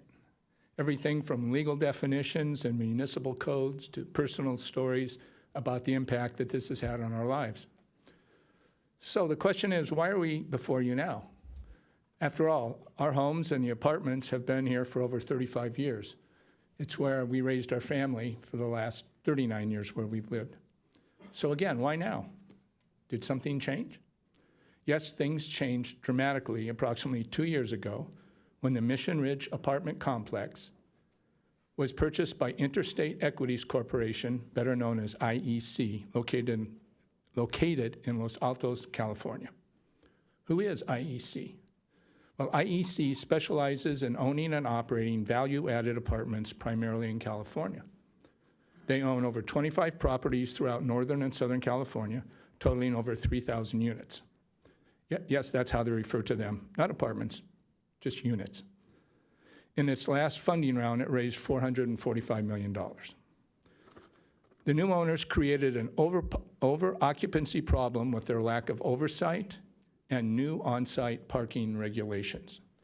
Almost every night, as you were told and shown, this has resulted in 90 to 100 empty parking stalls within the apartment complex, while our streets are full of cars that belong to their residents.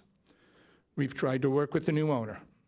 We brought our concerns to management with the attendance of sheriff officials, the fire marshal, and a city council member to reach an amicable solution.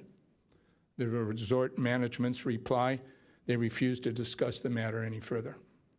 So apparently the problems they created on our 4 small streets aren't much of a concern to a large corporation in Los Altos. Permit parking is the only proven effective tool we have to push back. There are already 2 apartment complexes, as you heard earlier, Essex Heights and Saxony Village, that have been granted permit parking for the exact problems we're experiencing, over occupancy.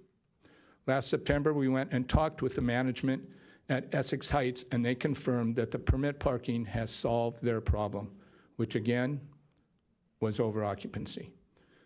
We're simply asking for the same relief. We've done our homework, and we've looked at and exhausted all reasonable alternatives. Of the 20 or so apartment complexes in Encinitas, only these 2 have demonstrated a need for permit parking. We've demonstrated the significant harm, including public safety and health problems, which the complex management continues to ignore. As our elected officials, we are counting on you to ensure our public safety and our quality of life that we all love Encinitas for. The only way to do this is to grant us permit parking from 10 to 8. Thank you.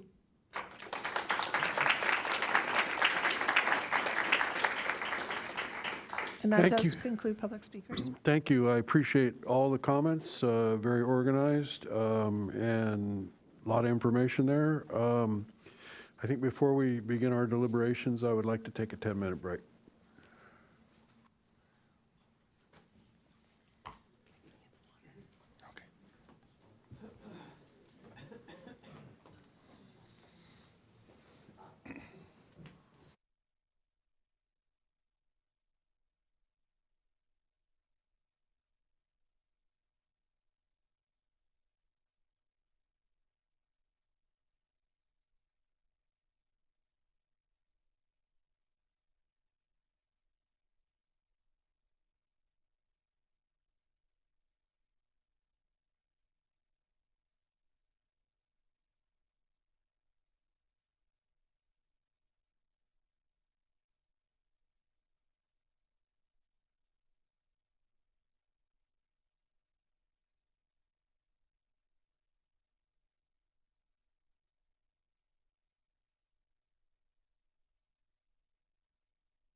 Again, thank you for your comments and your patience overall, because I know it's been a long haul. I know initially I met with the neighbors probably almost 2 years ago or so and talked about my experience with the process because of the two permit programs that I had participated in approving. Recommended that you take those actions, and you did. And so I appreciate that.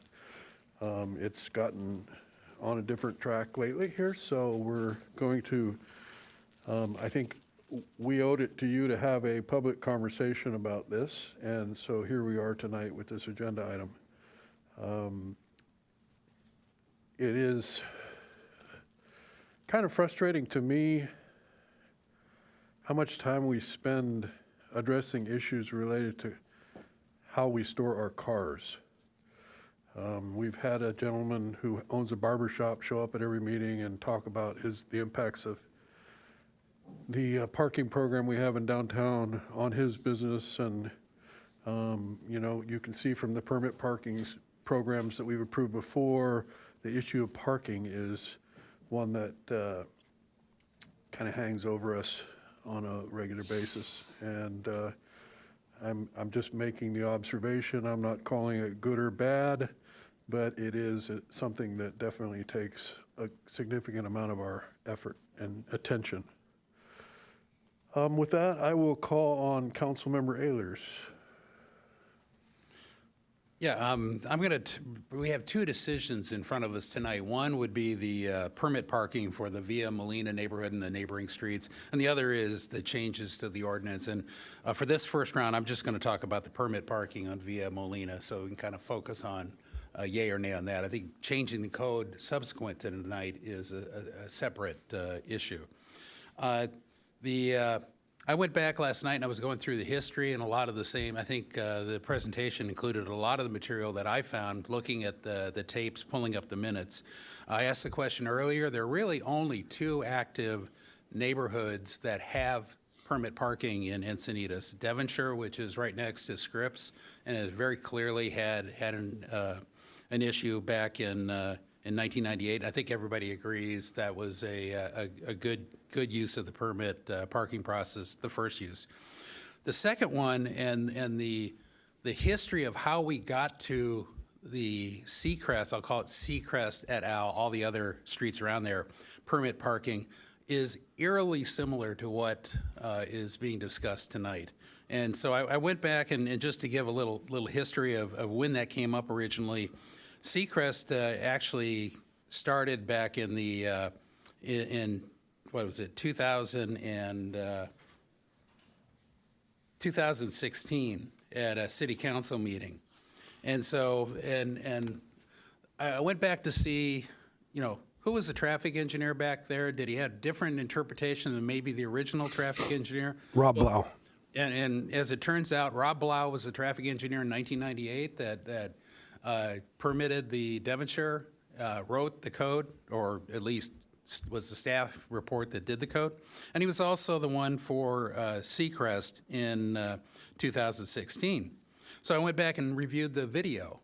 And the quotes, if you go down, and I won't bore you with all of it, but the quotes that this traffic engineer at that day said, he talked about the reasoning for the need for this, and vehicles being left more than 3 days illegally, people camping overnight, illegal activity, I'm paraphrasing, summarizing, commercial vehicle storage being used as a carpool area, that's a direct quote, auto repair, he mentioned auto repair too, and so and then he talked about the having to pick up trash, and this is the traffic engineer citing the problem that became the justification for approving Seacrest, the Seacrest permit parking. He went on, and he went on to the justifications, and he talked about the three criteria. Now remember, this is the guy that wrote the code. This is the guy that you know, the same guy looking at this example, this eerily similar example, and he went through. I think we all agree the first criteria it meets, and he said that. The second one, He did say, we believe it is multifamily mostly parking in here. In other words, he admitted that it was mostly something else. It was mostly the neighboring multifamily parking in this area. But he did say there was some commercial parking there. And when I read the code, it does not say exclusively commercial. If there is a commercial component, I think that gives you legal justification to say, yes, it does meet number 2, if that's part of the problem. And that's what he did. And then the last thing, he said, I'm going to quote him directly, the non-residential parking within the proposed zone adversely impacts the residential character and quality of life in the proposed zone. Those are Rob Blau's words back in 2016 on our videotape, which I just love the fact we have that. And then he went on that the Traffic Commission recommended, so again, we're talking parallel to this, same problem, same code, same engineer, recommendation, Traffic Commission recommended for the permit parking, and we ended up with it passing with a completely different city council than the original one in 1998. Not a common person between them. But it goes on. There was also a recommendation in the motion to review it in 1 year. Only it didn't get reviewed in 1 year, of course, like anything, it took several. So in February 13th of 2019, the permit was brought back to council, and a new council reviewed it. This time it was a different city traffic engineer, Matthew Edgeworth, and Crosby, traffic engineer Crosby. Edgeworth was the engineering specialist speaking.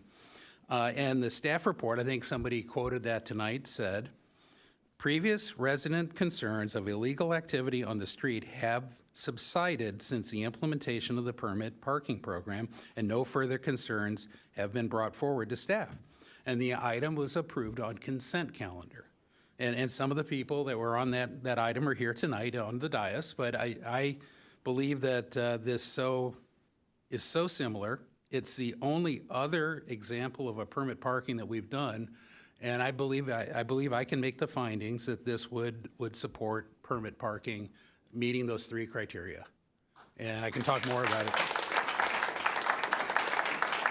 So I'll yield the floor. Councilmember Blackwell. Yes, I'm seeking permission to ask a few more questions of staff. And absolutely. perfect, great. Just want to make sure that was okay. So Microphone on? I think so, yes. Now, if I lean really close, it's on. Sorry about that. Okay, so this might be to staff or Acting Captain Lawrence. Actually, this one was to the Sheriff's Department. So there was a comment made that the Sheriff's Department said that they were not the solution to the problem. But I would like to understand if there has been, in the course of patrolling, increased patrolling, as well as findings of non-residents, commercial, or commuter parking. Yes, under direction from staff and at the request of citizens, we began what's called a COPS project, a community-oriented policing and problem-solving project, and that was led by Deputy Chris Combo. We did notice that there are instances of commuter parking, although it is similar to what was depicted in the photographs. It's few and far between as far as we were able to tell. We can only go off of a little bit of anecdotal data. We don't have permission through the state to go through a neighborhood and run every single license plate to see where the vehicle belongs. We can only run a license plate when we believe that there's suspicion of criminal activity afoot. So we have to base it upon influxes throughout the day of parking. So during the day, the residential streets are not very impacted by vehicles parked on the side streets. During the evening, it's very much so. There's plenty of vehicles parked, and the streets are impacted. As it relates to commercial vehicles, if we define a commercial vehicle as the vehicle code does, as earlier stated, a pickup truck can be, a family pickup truck can be described as a commercial vehicle. California license plates for trucks have 7 digits, and on a pickup truck, if it only contains 1 letter, the state considers it a commercial vehicle, which most residential passenger vehicles type trucks are plated as. But if we look at landscaping vehicles that are left on the street and things of that nature, we do find some of those vehicles are there from time to time, yes. And non-resident vehicles. So we did we pulled stats from January 1st, 2022 through this morning at about 10 a.m. We've received 99 calls for service amongst those 4 streets in that 14-month time period. Of that, there were 22 calls for service related to illegal parking, or 30 calls for service related to abandoned vehicles. So over half of the calls for service there were vehicle-related parking issues. I can say the large majority of those vehicles, once the deputy ran the license plate and to figure out where the registered owner was, it was not from a residence of the 4 via streets. It's typically from either out of the city or a resident that's located in the resort. And action is taken most of the time on those related to either a 72-hour parking notice, or the vehicles are cited for a myriad of other offenses, whether they don't have a front license plate, their registration tabs are expired, and several other things. So, does that answer all your questions? Yeah, thank you. You're welcome. My other question is really probably for staff and maybe also for Sheriff's Department, and that is, when is the last interaction with the resort management? When have we had the last, conversation about the situation? So we spoke to the resort today to let them know that this item was being heard and that it may have an impact on their residences.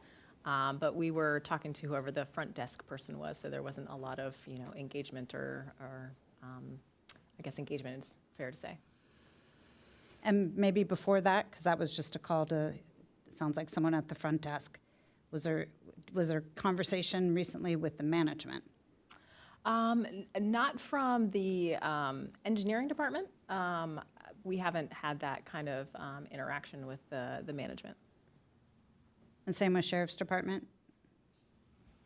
I don't have a specific date, but I know it's been several months since Deputy Combo was in interaction with management, and they essentially said that they were done working with us on the issue. Yes. I'll wrap up with a couple comments and hand it back to you. I am a resident in Encinitas. I'm a homeowner, and I'm in District 1 representative. And I can feel very, very badly for this situation for you. I try to put myself in your shoes, and I can imagine that frustration, the anger, and, something changed 2 years ago, and that has affected your day-to-day. I'll say this. I think about things of how to solve a problem, and I think about a problem of what is the root cause. Because unless you go to the root cause, sometimes you're putting a Band-Aid on the problem, and it doesn't really solve it. So when I think about the root cause of this problem, I'm not sure it's parking. It feels to me it is more possible criminal activity, nuisance, noise, and other things, right? That's what I've heard from everything I've read and everyone I've talked to before tonight, and then listening to you all tonight. And so I worry that if we were to allow permit parking, it might not solve the problem. I understand you don't agree with that, but I'm saying, I'm speculating, it might not solve the problem.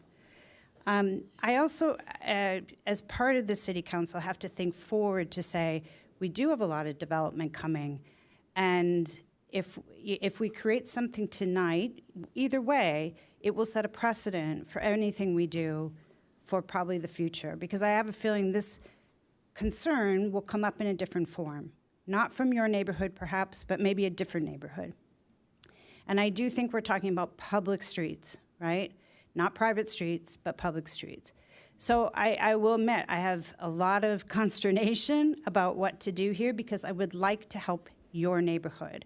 But I do have concerns about the legality and being challenged on it, about the future and the slippery slope, and really if permit parking would truly solve the problem. I don't think any of us truly know, but I have some doubts. I do have some doubts.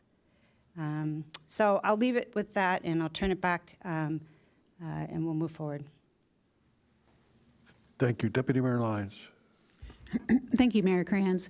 I was, well, first of all, I'd like to officially request that we, from the mayor, that we consider bifurcating the two recommendations. We have one for the permit parking and one for the ordinance. Could we consider those separately? I think that's something that I was going to be asking for as well. So I think we have some agreement that there are two different issues that need to be handled separately. Great. Thank you very much. I was curious what my colleagues would say, and I know there's others who will be speaking, because I've been involved in this probably the longest, in that your neighborhood was in my district. When I was appointed to City Council 2 years ago. And then when we went through redistricting, you were redistricted into District 1. So because of that, I do have some experience and have some ideas already formed, but it's always valuable for me to hear from my colleagues and what their impressions are. First, I want to thank the neighborhood for being so smart and so patient. You've really done some research, and you really care, and you're very passionate. So thank you for that, and thank you for your patience. I think it's very valuable to be here in a public setting to have this conversation. When I was first brought in to ask what could our possible solutions be here, I was the one, and I'm going to take responsibility for this, who suggested the permit parking, because it was a tool that had been used in our community before for similar situations. So in that regard, I understood what its three criteria were, and I was looking at it and talking with you about, well, where do we stand with these three criteria? So what I've learned since then is that I was understanding it differently than what we as a city are currently understanding it now. But I don't think I was alone, because it went before the Mobility and Traffic Safety Commission, and they approved it as well. So I just want to point out because I think as a city, our understanding of our own policy here has evolved from where it was a few years ago to where it is now. And in my mind, there is commercial parking, because I've gone with you, and I've seen vehicles with names of businesses on the side, and so I've understood that as commercial parking. How our city is understanding that is there commercial use right across the street? And I probably don't need to go into that anymore, because I think everyone understands those two different views of what is commercial parking. So given that, and now let's put that aside. We evolved in our thought process, and then I learned something new that I'm going to ask our city attorney to give me some insight on, if he can. And I don't want to kind of maybe you'd say you need to look into this, but I always thought it was going to be a good idea for you to ask the residents of the resort if they would join in the parking permit with you. Because I thought that would be a really smart solution that would be inclusive and would help solve the problem. I didn't realize you had done that until today. My concern was the Attorney General's opinion about the legal decision related to the multifamily land use next to the single family, or adjacent across the street from the single family detached land use. Does it change anything that the multifamily has been offered the opportunity to participate in a parking permit and have declined? Thank you, Deputy Mayor Lyons. There's no case law that I'm aware of that speaks to this specific issue. However, when we talk about the residents being offered permit parking or not, I'm not clear if it was the actual residents of the resort who offered permit parking, as opposed to the management of the resort. Those are two distinct entities. One of the people live there, the other is owned by a corporation headquartered in Northern California, so there appears to be a distinction there. Nonetheless, if the city were to create a residential parking zone that included the resort, unless there's some restriction in the city's code or in the city's procedures, it wouldn't necessarily take a request from those residents to be included in that resort, to be included in that permanent parking program. Does that make sense?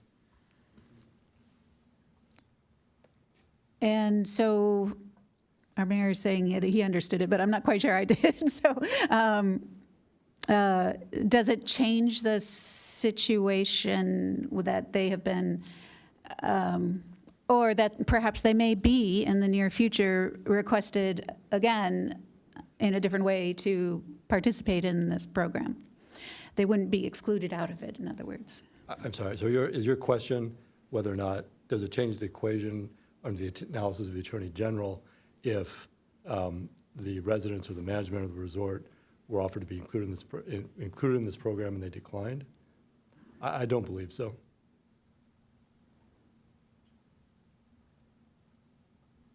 Okay. All right, thank you for that. Thank you for your opinion.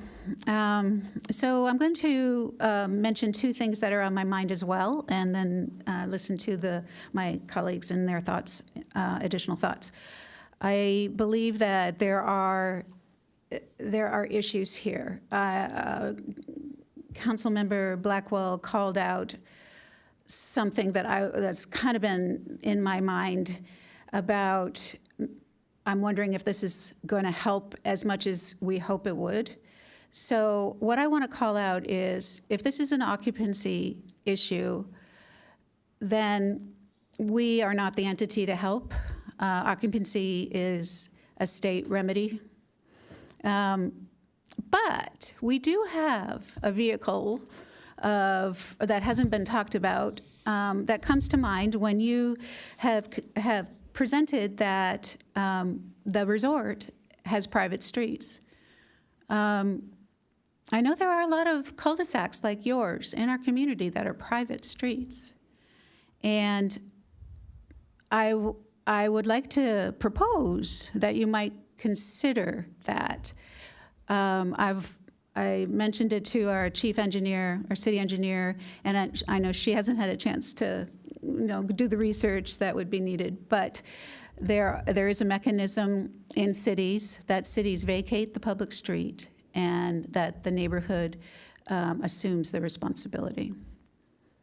So I want to throw it out there as something to think about for a cul-de-sac similar to yours, where you really are the only residents who would need to be using the street. I think that's all I have for now. Councilmember Hinsey. Thank you. So, hearing about this plight over the last several months and seeing the photos that you bring to show us the evidence that your quality of life has deteriorated, I'm sympathetic and in agreement that you're in need of solutions. One that is particularly alarming to see evidence of is that there are folks who are consuming alcohol in their cars in front of your homes and then presumably driving away, or even just consuming alcohol there is a problem. So I'd like to share some thoughts, but first, Lieutenant Lawrence, thanks for joining us tonight. Your perspective is always really valuable. I am under the impression that we are able to cite people who are drinking alcohol in their cars. Is that the case? That is the case. You are correct. Okay, and so I presume that when there's a call made that there's drinking going on, your deputies are able to come out in a pretty short amount of time and enforce that action. Our average response times for priority 7 calls, which is what that would be, is typically around 15 to 20 minutes. That's the average. And if they do encounter that behavior, absolutely, they would be able to issue citations for that. Okay, thank you. That's good to hear. And I think that once our smoking ban goes into effect, we would also be able to address that concern and keep smoking from taking place on this street. So just a few comments. Encinitas, to me, is different than some of the cities that you studied, primarily because most of our city is covered in the coastal zone. So that means that we have to implement our code in the way that we have agreed to under the Coastal Act. And so with the exception of Coronado and Huntington Beach, which do have cities that abut business districts, and so they're their cases could probably be made that there is non-residential parking occurring, which necessitates the need for permit parking. I don't think that this is an apples to apples comparison, and I think that we have to be really mindful that whatever we do, we have to be in compliance with our plan. So I'm not in favor of a permit parking program that would only allow the residents of your street to park there. It sounds like there might be some opportunity to invite the residents directly from the resort to offer them parking permits in addition. But as was raised by Councilmember Lyons and Councilmember Blackwell, this doesn't seem to be a solution. It seems to be a Band-Aid. And especially as we see more apartment buildings going through the permitting process in our city, there's going to be a need to compel the owners of these properties to have their residents park on site. So it is a distressing finding that you've presented us with, that there's parking that is on private property that's underutilized and not being used. So I think whatever we determine here tonight, we do need to come back with some example of another city that might have been able to compel parking on private parking when we have an issue in the surrounding neighborhoods. And that's for existing development. And then I think with an eye to the future for our planning department, we need to condition that there's some way that their residents are parking there and that we don't have evidence overnight that there's actually capacity that's being underutilized. So that's very concerning to me. So let's see if I address all my comments here.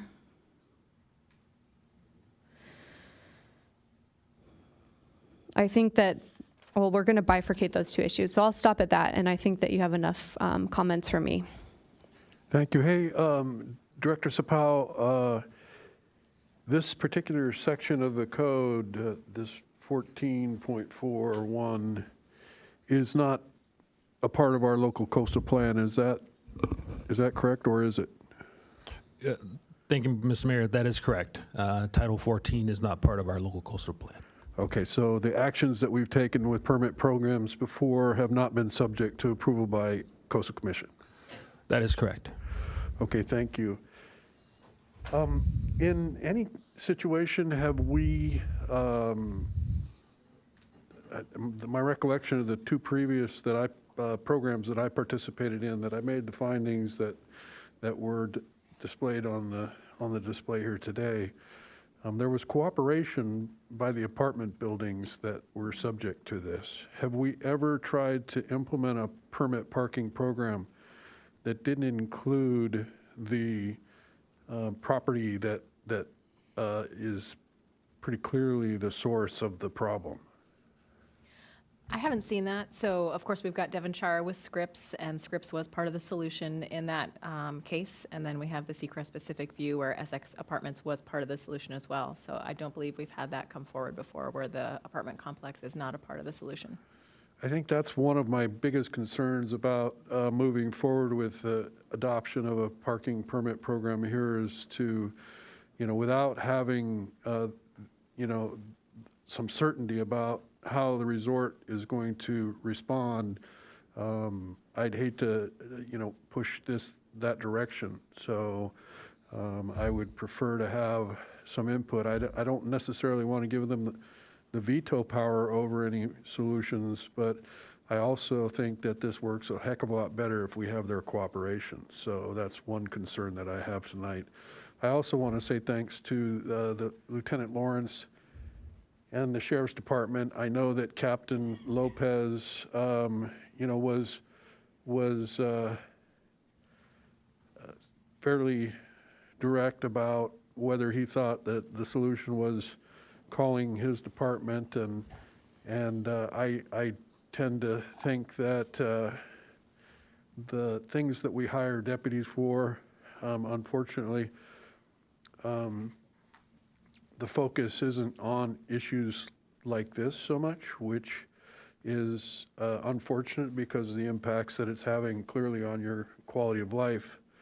So one of the questions that I have is whether the behavior is abhorrent, right? It's unacceptable. Somebody asked, what would you do if this was happening on your street? And I can assure you that I'd be sitting right where you are today saying the exact same things. But the permit parking program may not, as has been suggested here, address the abhorrent behavior. So one of the concerns that I have is one question that I have is whether there's a better way to address the behavior that we're seeing. And maybe a suggestion would be a security guard that's there during particular hours where things are most problematic, because if it's a free-for-all in the neighborhood, clearly they're not inhibited. And so if there were an ability to make it less of the party cul-de-sacs, maybe there's going to be a change in behavior that we would see. So there's that. I personally am not happy with the edits that have been made on this ordinance, and I think that getting these amendments to us directly without any planning commission review or any other of our commission's review is the wrong way to do this. So for me, I would suggest that what we do with this suggestion of updates to our ordinance, that it be redirected to either the planning commission or some other body, and that there be some effort to look at some of these other programs and whether this needs an update. As has been pointed out, it has worked fairly well in the programs that are currently in place. So I'm not convinced that changes need to be made. I know that Deputy Mayor Lyons had some interpretations that she made that maybe were not clear, but whether there's a better way to address that, I think is important to consider. And I know the city attorney is concerned about the attorney general opinion, but there is no litigation apparently that's on point with regard to that. So that's where I'd like to go with it. With that, we'll go to round two with Councilmember Ehlers. So let's see, where do I start? I want to go back to the Seacrest example because it was so similar with alcohol, with illicit behavior nearby. And we do know, according to the 3-year later follow-up, that it solved the problem. I mean, that's in the report. Traffic engineer agreed, and that. But the thing I didn't talk about, because I was paraphrasing some stuff, was the ESSIC apartment units, 262 units, again in the Seacrest example. The owner of the apartments agreed with the program because he thought, according to the testimony from Rob Blau, he thought that it would help him regulate the number of people living in his apartments. And so I think this is kind of a way to put a bound around it and reduce it. So let me cut to the chase. Oh, the second thing I wanted to talk about is the Attorney General opinion that basically says we can't treat single-family homes different than multifamily. So as a compromise, or probably an improvement to the what the proponents are proposing, I would propose that we define a zone that includes the apartments, but none of the commercial nearby, and includes this entire neighborhood. It would include the resort and any other apartments right there, and we make that the parking zone. Now, we do that overlay with or without the resort management approval because they have private parking. The zone parking would not apply to their private streets. It would only apply to the public streets. And what it would do is would put enough of a hurdle for those people that are now not trying to get parking and not using the parking within the resort overnight, and they're going to find the easiest path, even though it's including a 400-foot walk, 500-foot walk. And I would maintain, much like Seacrest and much like the improvement in Seacrest, if we put this permit parking in place across the entire bigger zone, one, we would steer clear from the Attorney General's opinion and any problem there. Number two is it would, I'll say, encourage the resort residents to actually use their own parking.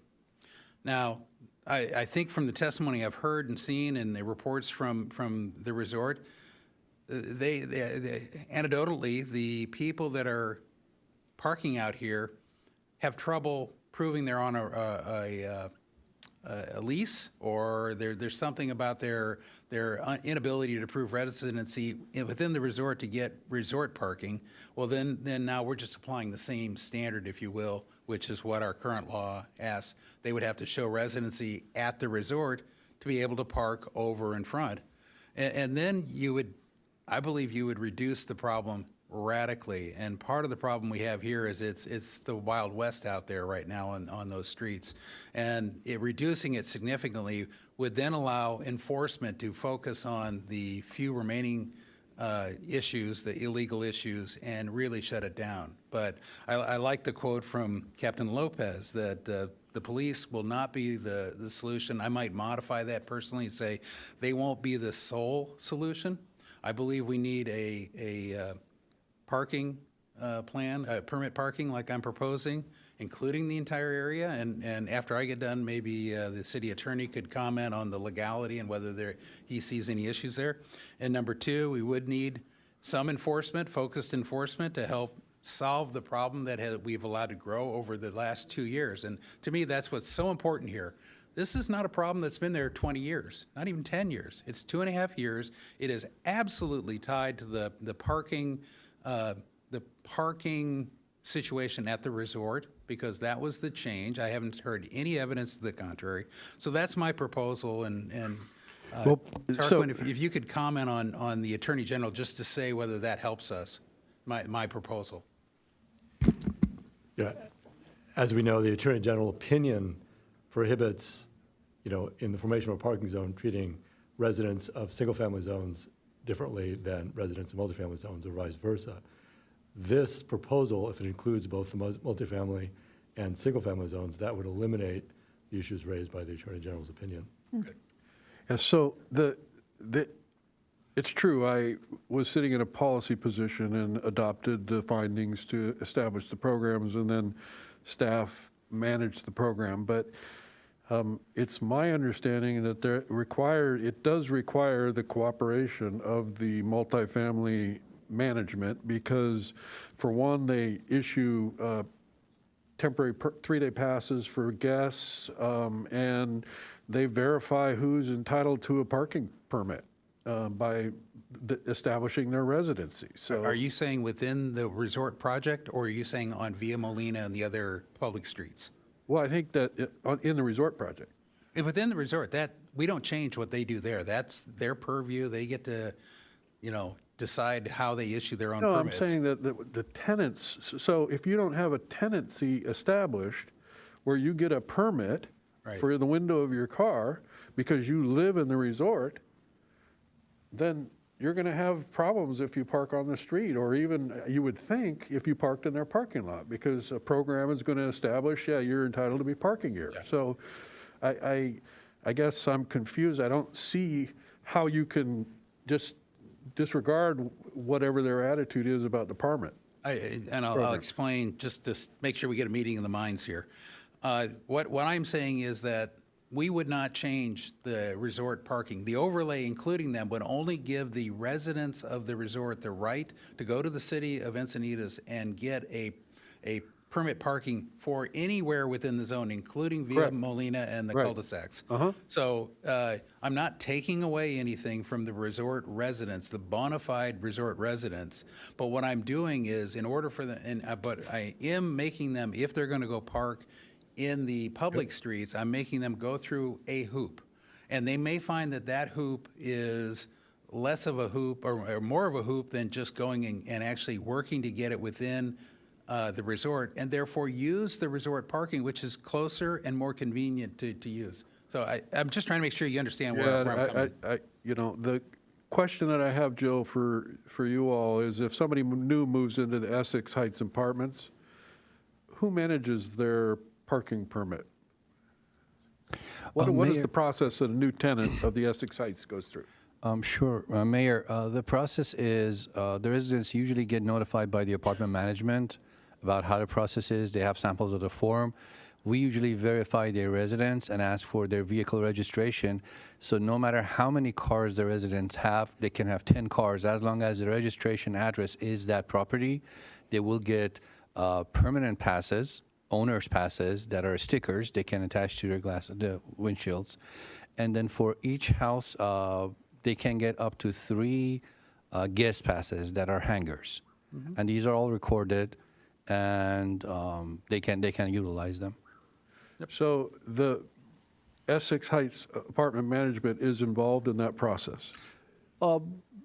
Not directly, basically just directing their residents on how to proceed and what the process is. I believe they have like a fact sheet or some sort of a guideline for new tenants that, hey, if you want to go get to the city of Encinitas and get a permit, this is the process. Get your driving license, get your vehicle registration. And the permit allows them to park either on the premises of the apartment or on the streets? That are Not on the premise of the apartment. That's their own thing. It's only for the street adjacent to the apartment complex, which is Seacrest. Okay. And that's precisely what I was proposing. Sounds like what you were proposing is a permit parking program. Well, yeah, but expanding the to include the multifamily. Well, and that's what we've got right now. And it worked, is what and we have the example 3 years later it worked. So that I'm just trying to, and the thing I forgot to say is that I would even entertain coming back in a year or 3 years, depending on which one, and let's see how this is going, if the council would agree. One thing, Councilmember and Mayor, that I would like to clarify is that on Seacrest Way, the permit area is dedicated just to the apartment, and the single-family homeowners have their own area, so their permit colors are different. The apartment complex cannot park in the single-family area, and the single-family cannot park in the apartment area. The streets are different, and their tags are different colored. There's Zone A, Zone B. The one that you're proposing today is basically one area for everybody. Yep. So the apartment complex residents will be able to park in these 4 streets and vice versa. These residents of these streets will be able to park on Via Molina. Yep. And how would how about the commuters where people are coming and gathering up into a single vehicle and leaving their cars parked there all day? That would still be the sheriff's office responsibility to address that. The traffic engineering stops at issuing those permits. That's it. We don't do anything else. But those people wouldn't have a permit if they were doing that, so that they could be cited or towed or whatever the case would be. Councilmember Blackwell. Well, now you got me thinking again. But I was going to follow up on Tony's comments earlier just to say I did share my concerns before, but I did want to reiterate to these neighbors in your neighborhood that I do really understand your pain, and I would like to, as your representative, continue to work on solutions. Now, Bruce has raised a solution that has me thinking right here on the spot, but I am not abandoning the problem. I just wanted to make sure I just shared my concerns. Councilmember Hinsey. So just to make a note about my concern of the Coastal Commission is that we're creating a precedent here tonight, and that some of these issues that were raised by these neighbors are one in which I experience in my neighborhood and have since I was a little kid, and that we are going to generate more interest in seeing this program replicated in other parts of the city. So that, to me, is a reason to hesitate. And I do want to explore a little bit more in depth this concept of commercial spillover, non-residential spillover. I'm in a little bit of disagreement with Councilmember Ehlers about the adjacency of non-residential, because when I was in college, I had a job near Seacrest, and I would park on those streets prior to the permit parking program. And I would do it because it was easier to leave, and you didn't have to queue inside of a private parking area. So there was a lot of non-residential, commercially driven parking in that neighborhood. And to me, what these images show us is that a lot of these commercial vehicles might be owned by residents of the resort. So do you think that we have enough evidence to make a finding based on our current code that you are seeing a non-residential use here? So one thing I would point out is that criteria number 2 is that not that there are commercial vehicles existing in the parking permit zone, it's that the proposed zone is being used for on-street parking for commercial, commuter, or non-residential parking purposes. So to us, it kind of goes back to that interpretation, and to us, that means somebody is parking in that community and then going and doing something else elsewhere. or they're parking to go to the TJ Maxx and they're walking over there. That would be a commercial parking. So to us, we don't interpret this to mean somebody who has a commercial vehicle parking on the street. To answer your question specifically about the survey that was conducted at multiple nights, traffic engineering staff surveyed the roadway at 2 a.m., at 1 a.m., and then the same survey was conducted the same day and the previous day at like 6 p.m., 5 p.m., and like 10 a.m. the next morning. If a vehicle was there at 2 a.m. and then was identified at 5 p.m. or at 10 a.m., the assumption was this was a resident, even though the look of the vehicle might have been a commercial vehicle, there might have been something on it. If now, obviously, the margin of error is that if this is a 72-hour vehicle, if somebody left a vehicle there, they would be detected again. But the nature of the survey was if somebody was sleeping there around the area, if they walked to the apartment complex and slept in a unit there, that was a resident. That was the way we identified non-residential parking. If the car was there at 6 p.m. and then wasn't there at 2 a.m., we would evaluate it as a potential non-resident because they were there at Kohl's or TJ Maxx and then just parked there, did their thing, and left. Or they were there at 10 a.m., at 12 p.m., and then not there at midnight, then it was potentially a non-resident. That was the way the survey was conducted, which is pretty standard practice. It has its own margin of error, but it's usually a pretty good identifier. And our surveys showed that a big majority of the vehicles were resident parking. Now, again, the resident might be the apartment complex resident, but nonetheless, our interpretation was they were residents. So playing out this example that that we have on the table right now, which is permit parking for single family and including multifamily, if there was a landscaping truck that we have deemed is a resident of the multifamily, then they would be eligible to get a parking pass to park on one of these four streets. Okay, thank you.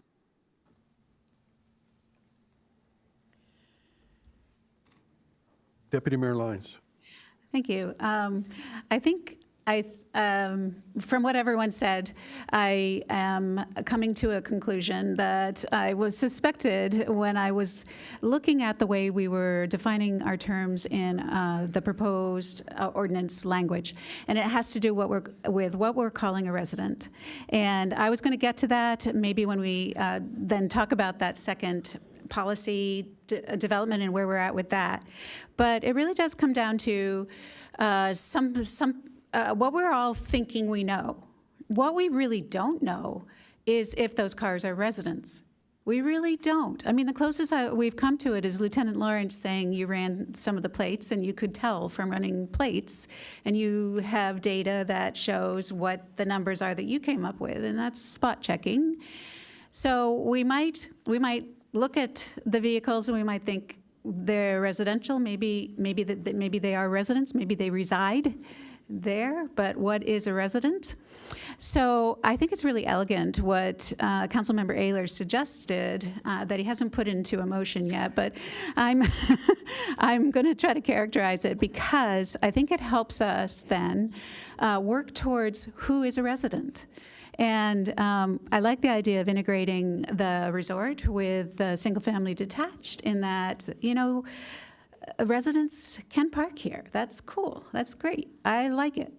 And if you're not a resident, then you're not going to get a permit. And that's a policy that we already have in place, that we've already used successfully at the Seacrest.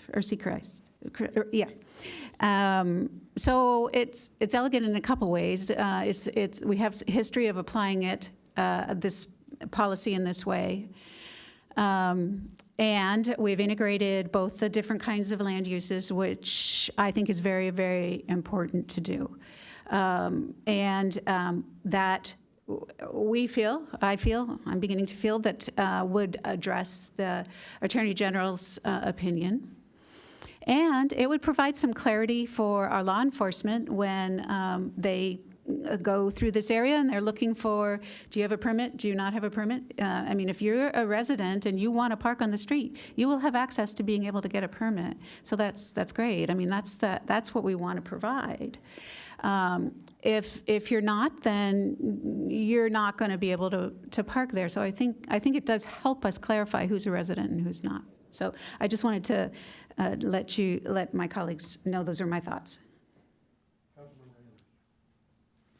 So right on cue, I had pressed my button right before you said I hadn't put a motion on the table, I wanted to hear what the discussion was, and I think I sense there's some coalescing into something. So let me attempt a motion.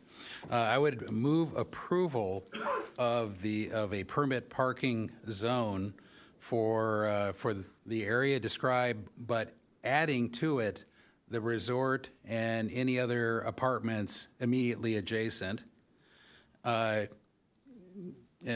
basically following the current law as is, until which time we change it, if we choose to change it, and that we have a 1 to 2 year review. So at least 1 year from now, and not more than 2 years, we bring it back, much like the previous example was, for review. And so the findings that we will make are similar to what we made at Essex Heights or something, Precisely. as were displayed here today. And there could be a course correction, just like was done with that permit at that 3-year mark. And I think that's perfectly good. And then we'll hear from the residents, I'm sure, of how from their side they see, and we may even hear from some of the resort residents at that point. Is there a second? Well, we should put in hours of operation, but I think no, it's just a permit. Yeah, so it's a permit. Never mind. So I'll leave my motion the way it is. The and see if I Seacrest have a one second. as staff mentioned, they had essentially 2 different strategies. One was permit for the apartment, and then the other one was the no parking 10 to... No, there were 2 separate permits. The time of operation for the parking permit program, the benefit would be to the other residents who do not reside in the area. Basically, if we implement the permit program between 10 p.m. and 8 a.m., during the day, anybody can park, would be business as usual, and if somebody doesn't have a permit, would still be utilized, would be able to utilize the parking spaces. So there's nothing wrong with setting a time frame for implementation of this parking program if that what council's direction is. One request I have is for addition of Via Molina. As you can see on the screen, it goes toward El Camino. It kind of sides with some businesses.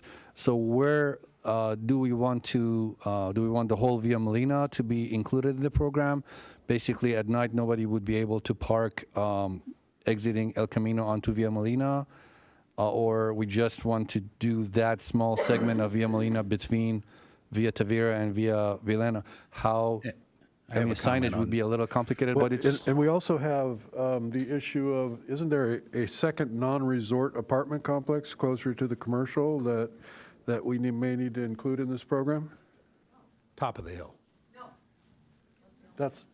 It's grayed out on that picture. There is right a there. public That's not street. separate, that's part of the resort? There is this public street here. I can go to, but I think it's a different property. The gray street, the private street, is a resort. I think this one is different. This one is a different property. Is that's a public street or a private street? That's From the aerial, it looks like it's public because privates are usually gray on Google, but I'm guessing it's public. That small one is also private? Yeah. And to clarify my motion, then, what I would do is not include it today, but if we decide if we cause a problem, that we would come back in no less than 1 year and no more than 2 years, and look at the results and see if we need to, much like the Seacrest, add another complex in there.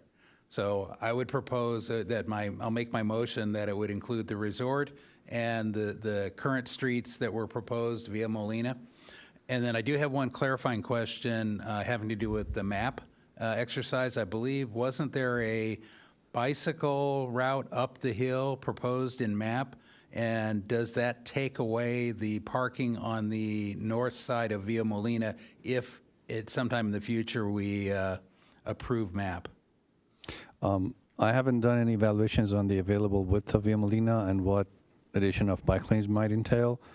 There is a chance usually when we add new bike lanes on narrow roads, we have to either drop a lane or remove one side of parking. And in the map document, the little vignette you showed no parking on that side. So very possible. Just the first assumption is I would include Via Molina within these properties, but not down in the business district. So from Via Tavira all the way to Via Cantabria. Yep. And so if that clarifies my motion. And is there a time frame that you've associated with the program as part of your motion? Not at this time. That's something where I think in a year or 2 years we could come back and maybe back off and put a time frame that would make it more free. But at this point, I would like to solve the problems of people doing illicit activities and non-residents, non-locals, and see how that works. That's very problematic for our community because it means we can't have any parties. It means every time a service person comes to our house, we have to run outside Okay, and make sure there's a Ms. Shalhoub, how about you step up there and try and describe to me what it is that, Okay, so it's very problematic for our community, and out of 60 homes, we voted overwhelmingly, 46 out of 60, that we could only do it 10 p.m. to 8 a.m. for the following reasons. One, it means we can never have parties because you only get 3 permits. We have no standards within our code that allows us more permits for a party. Secondly, if you have service people coming to your house, you have to constantly run outside and put the permit in their car so they don't get ticketed, and you have to make sure they come back. And finally, I've heard endless stories from parents of teenagers who are worried because the teenagers' friends all come over. You run out and give them a parking permit, and then they run away with the permit, and you're out of luck. So there's numerous reasons, and the reason we have to extend it to 8 a.m.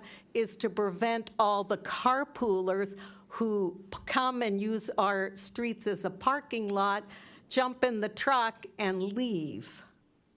And they're probably coming from who knows where.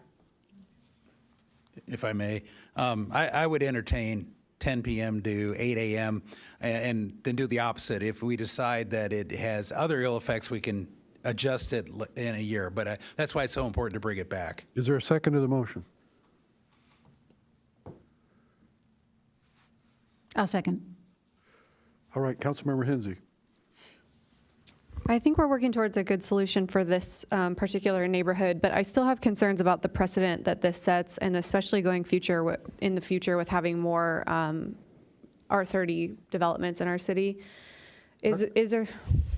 How about we vote on this, and I think that our next question about the ordinance will address that. Okay. Okay, is it clear what the motion is? I'm trying to just clarify the portions of Via Molina. What? Clarify the portion. Ma'am, clarify the motion? I just wanted to clarify, it was portions of Via Molina. Is it from Via Molina to Via Tavira? Via Cantabria. Oh, Via Cantabria, Yeah. okay. Yeah, Via Cantabria, all the way down to the edge of the property, basically. So where it changes zones is what I Is that recommended. Via Tavira? Well, there may be 20 feet beyond that, depending on where the property line is, right? 40 feet, I Yeah, can't maybe tell from this the map. border of the commercial property, the commercial zone and the residential zone. Precisely, yeah. Councilmember Blackwell, did you have comments before you voted? I just have a clarifying question about the motion. So the motion is to approve this parking permit for certain hours. Is the approval provisional, meaning it will be reviewed with some data to understand if it's addressed the concerns? Or is it, I guess I just want to clarify that. Stop there. Yeah, and it would be, bring it back, the same thing that happened. It would be approved and go into effect, and then 1 year to 2 years after it's in effect, we would come back and see if it needed any updates. It's exactly what happened on the Seacrest approval. It came back in 3 years, but. And updates by meaning assessing whether it's effective. Assessing whether it's effective, seeing whether another property needs to be included in it or not. That's exactly what happened in the Seacrest example. They added a second apartment building to it in the second. Okay, and I'm not comfortable going 2 years. I would just rather have it back after a year, and, it may go to a year and a couple of months or whatever, agenda-wise, we can manage it with. But Yeah, and I only said 1 to 2 years. I was trying to put an upper limit because the Seacrest said 1 year, and Yeah. it took 3 years. Well, So I agree with you. Let's have a vote here. Okay. And then just to be clear, are you approving that tonight, or are you directing staff to bring back the resolution to establish? The motion approved To tonight. approve tonight, okay. Yeah, it's Is approved what I'm tonight, proposing. and using the resolution that was approved for the Essex Heights programs that we saw. Now, I didn't read it word for word to see whether there's something that needs to happen or whether we need to have it on consent and come back again. Maybe the city attorney can weigh in on that. I would recommend having the form of the resolution placed on consent at the next meeting. Yep, but it is not coming back for deliberations. It'll be coming back for the result of this particular vote. Okay, so I will modify my motion to include that it would be come back for consent, but not deliberation. Yeah, I guess that's probably not necessary, but we happy to add that. Just trying to make sure and make sure that the second agrees with that condition. Right, I do. Excuse me, question for our city attorney. This is Abe talking here. I just opened the Muni Code. It does need a resolution per the Muni Code. However, it says following a notice public hearing. Can this meeting be considered a public hearing for that resolution? What we have tonight? I would have to take a look at the Muni Code and get back to you on Well, that quickly. so then let's take the action that has been laid out here tonight, and we'll leave it to the city attorney to keep us out of legal trouble. And if it needs to come back in any particular form, we'll leave it up to you, Mr. City Attorney, to bring it back in the form that's necessary to keep us out of trouble. Thank you, but it needs a public hearing. We will notice a public hearing. Okay. Agreed. Yep.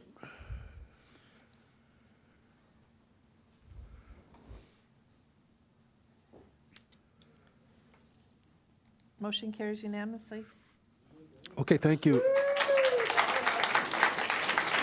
And back to Councilmember Hinsey, I think that one of the things, the points that you were making there, I think is a big part of any conversation about modifications to our ordinance. Thank you all on behalf of our You're welcome. community You're welcome. very, We're still very conducting much. business here, thank you.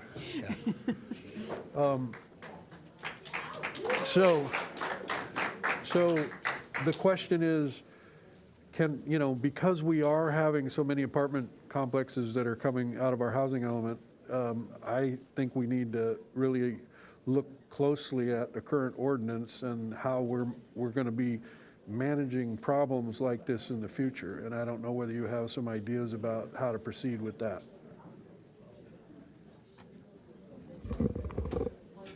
Can you hear me? Can you take your conversations out in the lobby, please? Thank you. Hello. You're Hello. not very loud because of your mask. I'm supposed to, oh yeah.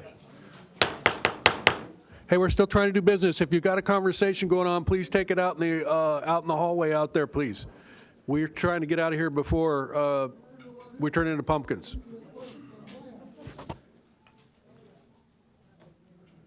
Thank you.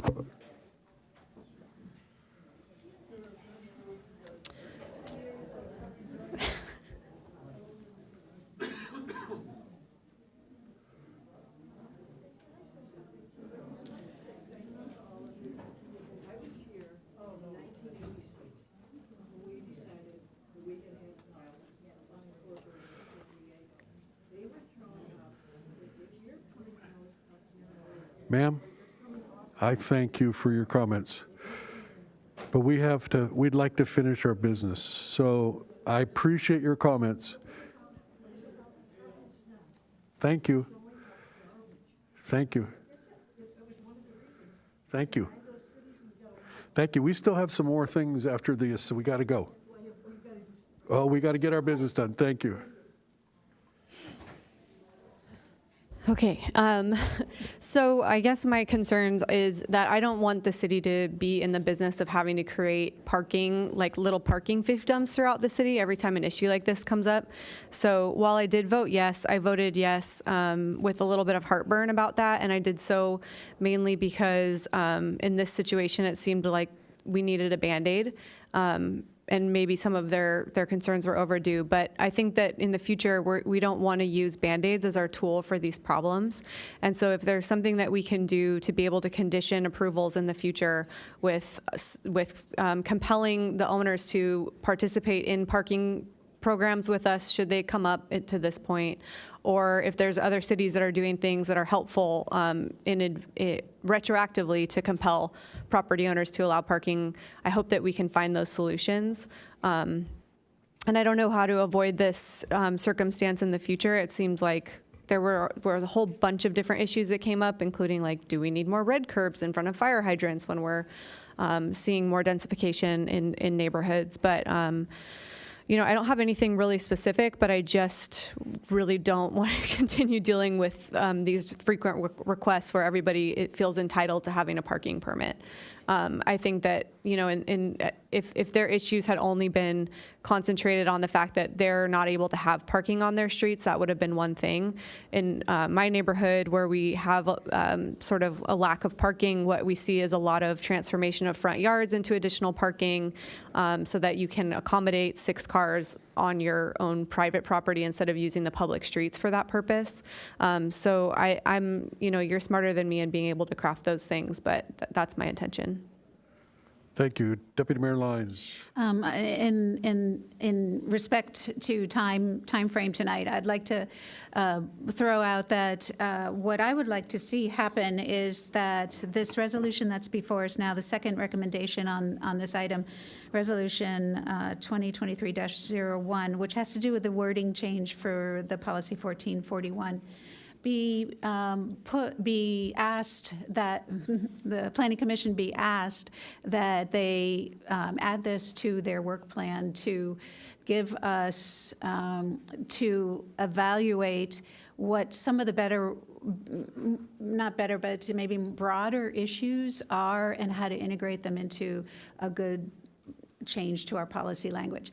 I don't know the Planning Commission as well as others here. I just know the Environmental Commission, and I know that City Council asked us to put things on our work plan, so I'm just assuming that's okay, but please give me your feedback.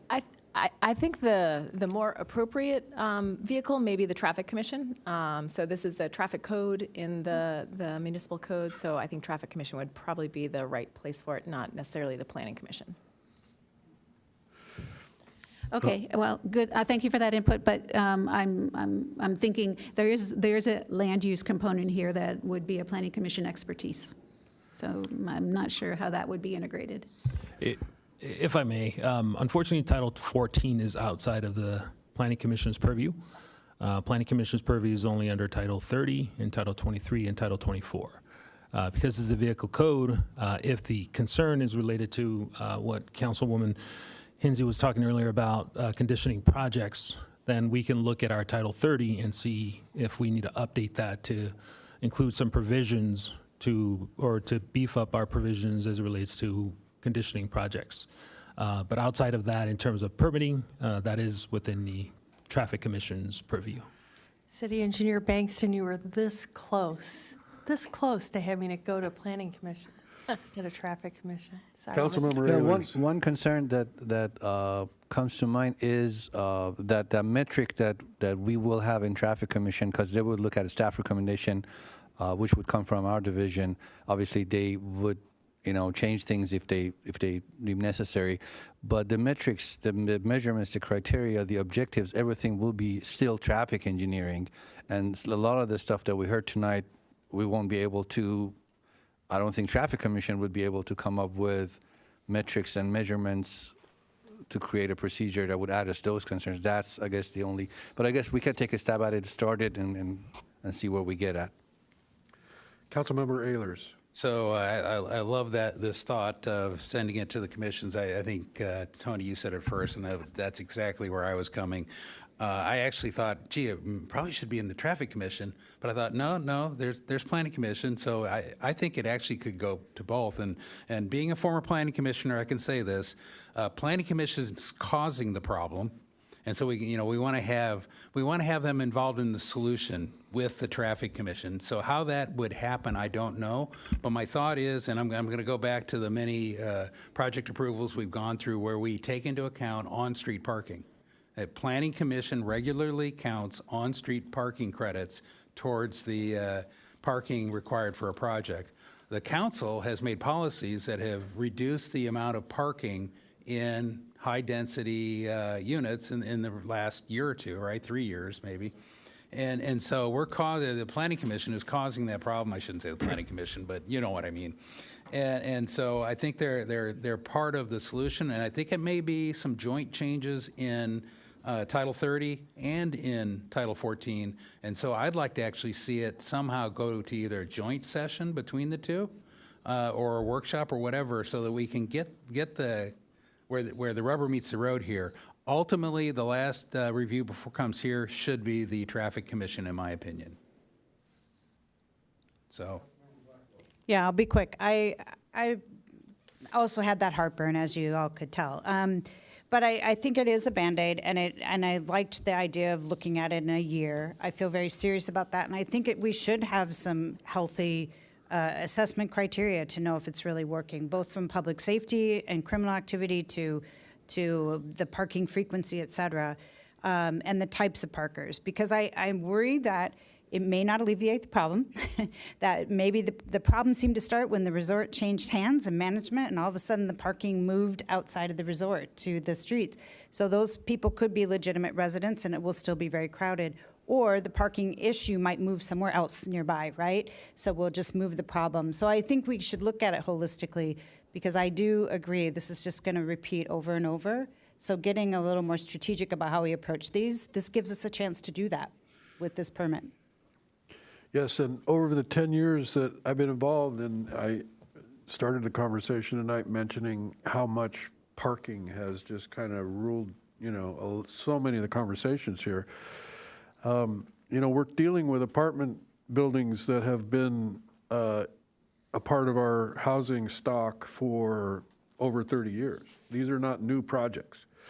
And so in many ways, the apartments that have these permit parking programs are essentially overparked compared to what we're doing right now. We're building on these housing element sites half as many parking spaces. So my great concern about the Chapter 14.41 versus, maybe Chapter 30 or some planning code is that we've got the interface between multifamily and single family that is going to create tensions that we need to figure out the best way to address.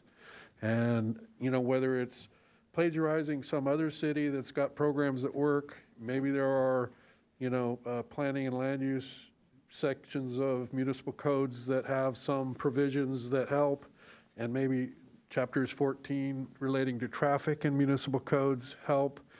And we're going to essentially count on the city manager and her staff to come back, with the work product from whatever commissions are appropriate that will help to keep us from having to have hearings like this on a regular basis once these projects get built. So do we need a motion or is that enough direction? I think it's enough direction. I think it's enough direction. Is that enough direction? Is council comfortable with that as direction? Okay, so we're done with this item. Thank you all. And with that, we will move to item number 11A. And this is a status update on the cannabis retail businesses with Senior Planner Jednak. And I ask that we get this update because it's been a while since we heard from staff on how things are going with the implementation of Measure H.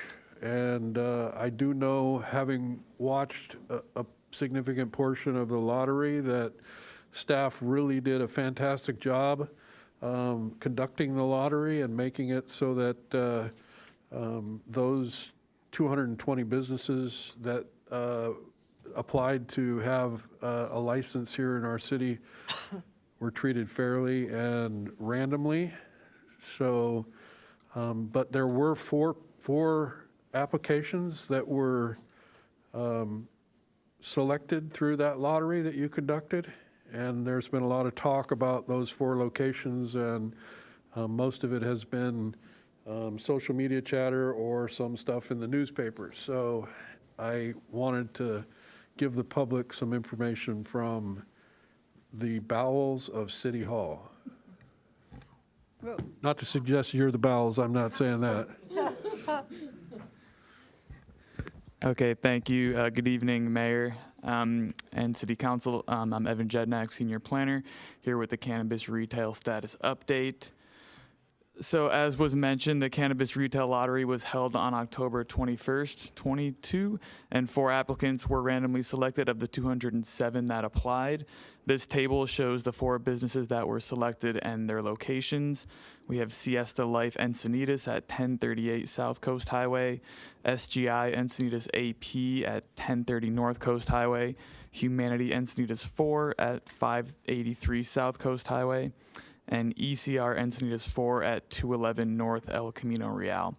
So the locations are shown on the map here with the 1,000-foot red buffer circle. All retailers must be 1,000 feet from schools, playgrounds, daycares, and other retailers. So the next steps for the 4 selected applicants are obtaining a state license from the Department of Cannabis Control, the DCC, and also to obtain a city business license. Per Measure H, they have 18 months to get these, to obtain a city license. So when the applicant applies for a DCC license, the state will inquire with the city to confirm each applicant is indeed working towards obtaining the city license. So for the city license process, it's outlined here in the numbered bullets. Applicants submit a building plan check for a commercial tenant improvement. Once plan check is complete, building permits are issued. Next is constructing the improvements, getting inspections, and obtaining a certificate of occupancy, at which point then a city business license can be issued. So with city and state licenses, the operations may commence. So here's a quick status update of where the applicants are in the process. Currently, only 1 applicant has submitted for city building plan check. That's ECR Encinitas 4 at 211 North El Camino Real. Staff has been in communication with the remaining 3 applicants. They are indeed all working towards plan submittals. The DCC has reached out to the city confirming 1 application is in process, and that is a Siesta Life Encinitas at 1038 South Coast Highway. So for the city plan check, building plan check process, the following documents are required in addition to standard building plans: an operational plan, neighborhood plan, and site security plan. So just briefly, the operational plan covers deliveries, operating hours, which is allowed to be 7 a.m. to 9 p.m., customer check-in, which must be done in a designated area. Neighborhood plan deals with odor mitigation and waste management, which in this case refers to rendering cannabis product waste unusable and unrecognizable. Security plan covers the alarms and cameras and the security guards, which are required to be state licensed and on-site 24/7. And this is just an example of the one that has submitted for building plan check. It's not final, it's a preliminary plan. It's just one sheet of their big plan set, but this is an example of the floor plan that is proposed for the 211 North El Camino Real location. You can see they have an entry lobby, sales area, office storage in the back. So this concludes the presentation, and we're open for questions.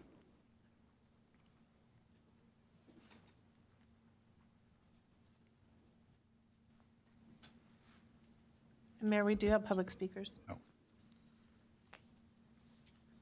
Okay, thank you. Are there any Preliminary questions? Quick question of, just can we get a copy of the presentation and will be on the website? Yeah, the slideshow presentation is linked to the agenda currently. It was late this afternoon. Did you have preliminary? I did. Could you remind me how we'll be handling signage and signage approval? So Measure H stipulates that I believe signage is allowed with only the name of the business and 2 colors. So given those parameters, it'd be processed like any other sign. One of the things that we have added as a requirement is that these retail locations have essentially a vestibule type where you enter the building before you actually get into the area with the product. And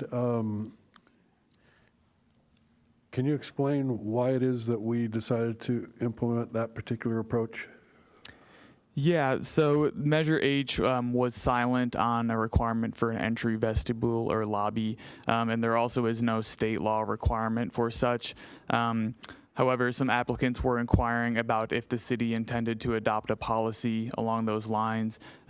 We decided that it would be for the benefit of the city to adopt such a policy. One, to screen the public from walking by these retailers from seeing any cannabis products through the windows. So part of the policy requires that no product can be seen from a public right-of-way. And the second factor was that these businesses need to be able to properly screen, check IDs before the persons can be allowed into the main sales area. So that was the other reason, to be able to have an area specifically designated to screen for IDs and also to block the view of cannabis products from a public right-of-way. And I've been told that one of the challenges that these retail establishments have is if people queue up outside, they are a prime target for black market cannabis sales, that they can be approached by people that are trying to save them some money, but they're not licensed. Is that something that you've heard? That's not something that I've heard particularly, no. Okay, well, if it is, I hope we can make sure that that doesn't happen, because that's an important safety issue. And while you referred to this as a policy, I think it's more of an operational edict of sorts, since we're the policy body and you guys are responsible for putting into operation Measure H. Is that a safe way to characterize it? That's correct, Mr. Mayor. Okay, thank you. Councilmember Ehlers. To build on Tony's question, could we do like we do with bars and have a condition of approval where instead of managing the queue outside, we say the vestibule is to be used to manage the queue inside, and add that as a condition of approval without going afoul of Prop H? So the policy, or whatever you'd like to call it, it is on the FAQ that's on the web page now. And so I have it here. It does include language saying having a designated and controlled area with security measures at the interior entrance used to receive and screen customers in order to ensure that identification can be checked. So it does refer to having measures at the interior entrance of the building. But are there any conditions of approval that we attach that say that customers should not queue and loiter outside of the facility, or not even customers, just in the case of bars, we actually make the bar owner or operator responsible for managing that queue so that it's not a problem. And I'm asking whether we could now take that and make it go inside and thereby justify even more the vestibule concept. Thank you, Councilmember Ehlers. The difference between bars and this, with cannabis, bars requires a discretionary permit where we can condition the discretionary permit. Unfortunately, cannabis, it's only administrative permits that we're issuing. So that's something that we can look into in terms of the business license, that potentially maybe that we could condition the business license, but that's something that we will coordinate with our legal counsel. Okay, public speakers, please. All right, we do have 4. David Williamson, Mark Wilcox, Peggy Walker, and then Kelly McCormick.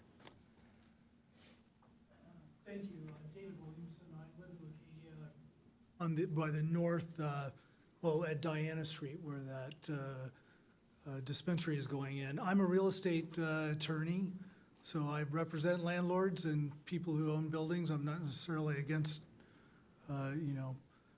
different usages, but I wanted to, measures are the worst way to legislate by far. Tonight was a perfect example where you all did a great job really getting into the issues with that parking over there. And I'm here just to really support a robust permit process. What you were just mentioning were some really good examples, and I appreciate that you're all thinking about this clearly. In that particular location, they've just put in a new street light with only a right turn. I can predict there are going to be traffic problems and parking problems, and we may be back here in our neighborhood looking for parking permits. That's a good example. So I just would really like to support, and maybe I can contact staff at some point too, a really robust permit process and design planning, whatever you go through. I think a traffic report has to be done for that one. I guess I'll end it there. Just thank you for paying close attention to all this. Thank you, sir. I would just say, the measures are a terrible way to legislate. Unfortunately, the council didn't get the chance to do that. That measure kind of disguises limitations that could have been more well thought out. And I think hopefully through the permitting process, the city can take some more control of those facilities. Thank you.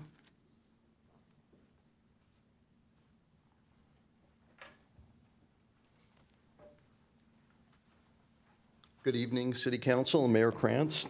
I am Mark Wilcox, a father and grandfather and community volunteer. Thank you to the staff for the information you provided to us tonight. I'm well acquainted with the problems that originate with the California Department of Cannabis Control, the DCC, regarding its total lack of enforcement and compliance personnel, leaving the city alone with that responsibility to oversee these 4 marijuana storefronts mentioned in the staff report. So this is my number one concern, and I am not alone with this concern. Parents, public health educators, and community groups are appalled that we are now faced with the in-your-face prospect of pot being sold in our city, and the cost of enforcement now to be borne by the city.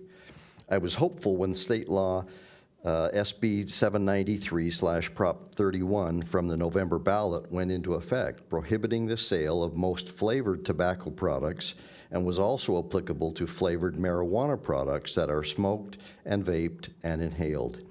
It is important to remember that flavored marijuana and tobacco products are the predominant choice of young smokers and vapors, and are the source of highly THC concentrated marijuana products. Will the city's code enforcement or sheriff make sure these products are removed from pot shops? The DCC has cautioned marijuana storefronts to avoid advertising or marketing that utilizes these flavors in its promotional materials. We've heard tonight how busy law enforcement is with other enforcement. Will the city's code enforcement or sheriff make sure that all promotional materials and that it'll be banned from promotional materials and they will be everywhere, not to contain information about flavors? I recognize how valuable good choice making is, especially in the teen years, and I anticipate the city has made a commitment to the resources necessary to reduce the influence of marijuana storefronts on their choice making. Thank you.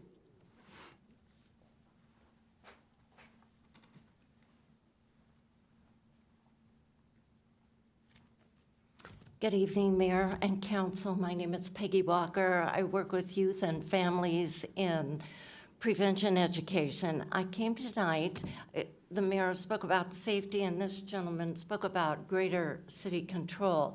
I came to ask you to include minor decoy operations in your enforcement and compliance plan. We know that minor decoy operations work because the ABC uses them. When they conduct them, they have found stores that sell alcohol to minors, so they are a good deterrent. This is especially important with deliveries. You know how easy it would be for a kid to call up, ask for a delivery, the delivery's made. There's nobody there to check and make sure who receives that delivery. Is he a minor or an adult? So minor decoy operations help in deterring those deliveries to minors. With those minor decoy operations, we should have appropriate standardized training for staff of these dispensaries where they learn how to prevent sales to minors, how to check for identification, and how to recognize false identifications. Minor decoy operations are important to this city because the state of California does not conduct them. So it is solely up to you to see that this is enforced, that minors are not buying. Some states do have them. Oregon, for example, does have a minor decoy operation. They conduct them routinely. They found compliance ranging from like 69 to 99%. The city of Medford, for example, through minor decoy operations, found 75% compliance. Out of 20 dispensaries, 5 were selling to minors. So this is good.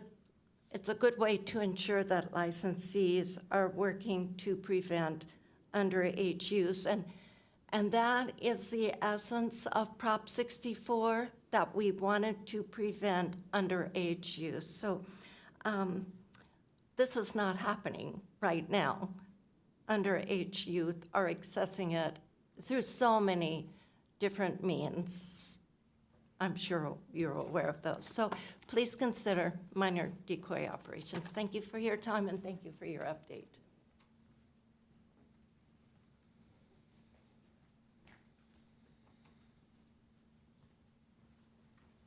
Good evening, I'm Kelly McCormick. I'm a public health educator with San Diego Alliance for Drug-Free Youth. And I would just like to second the comments for minor decoy operations. That's very important. And there's a model for that now. The Sheriff's Department in Vista has a model that they can share with our sheriffs here when you're ready for that. So minor decoys, and also I would encourage the city to do inspections of the permitted facilities.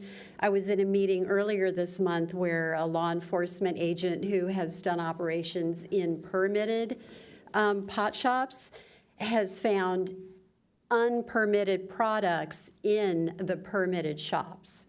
So it's a way that they can obviously keep their overhead lower by buying black market products. It of course goes against the law. It goes against the concept of track and trace, and it violates whatever trust customers might have that they're getting the product that they think they're getting. So I would very much encourage the city to plan for enforcement and inspections, because the Department of Cannabis Control is not doing that from what I've heard.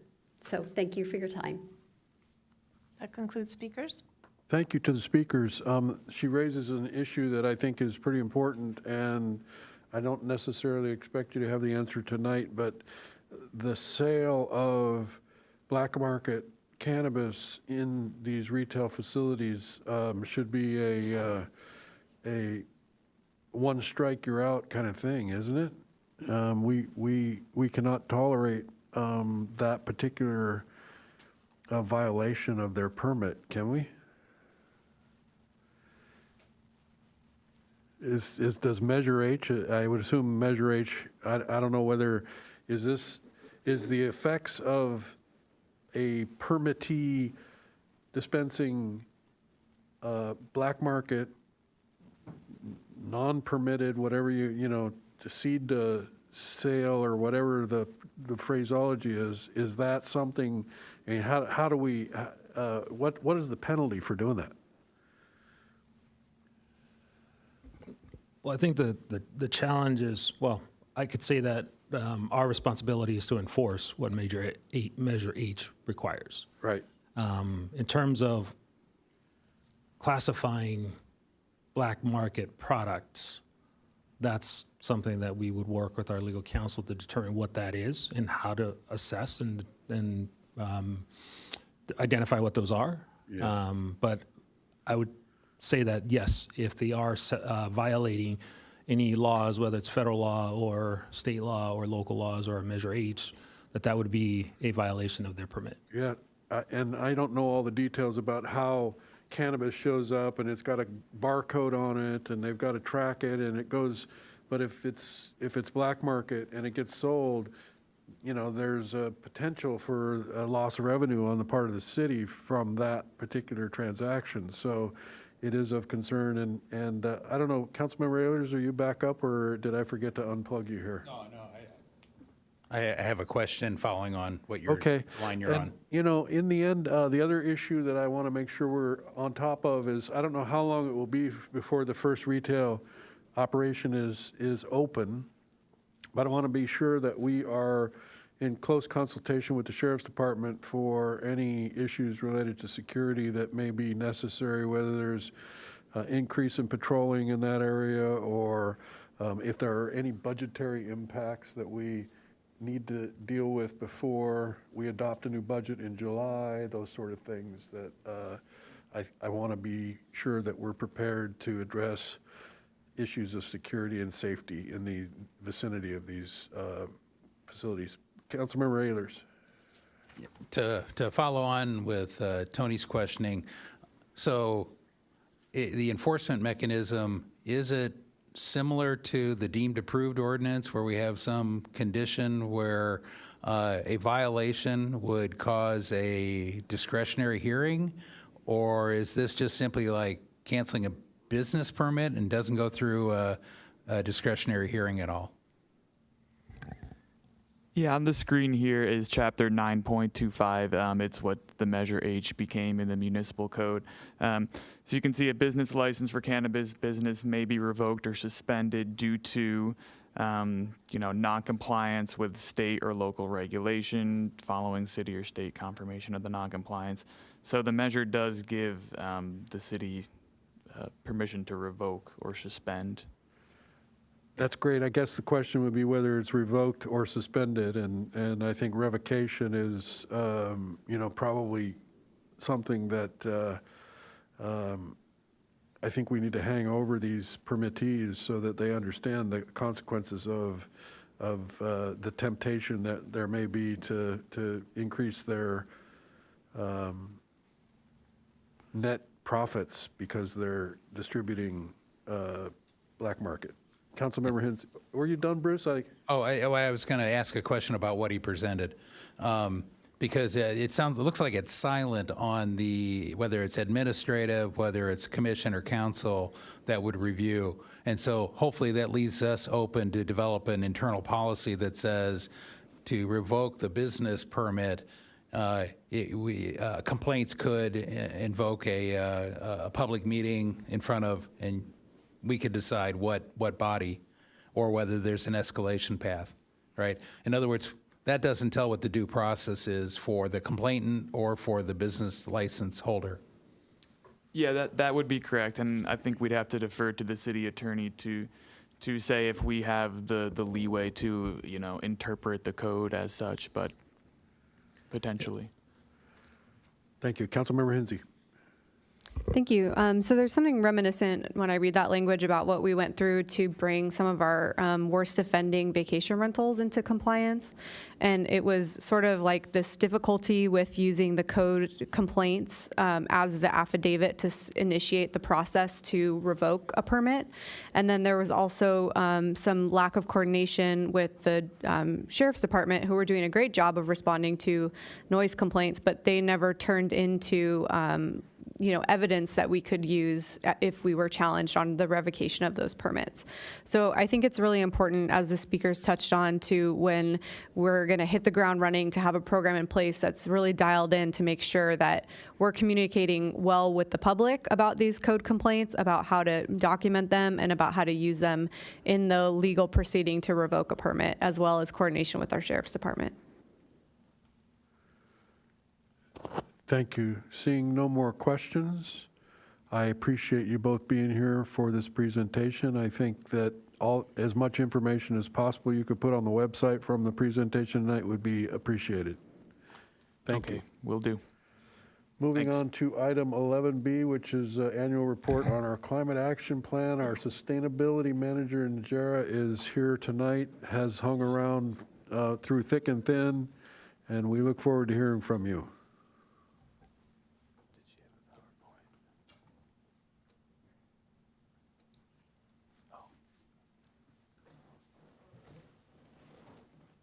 And at the risk of sounding like I don't want to hear all the good news about our climate action plan, feel free to accelerate the presentation. Happy to.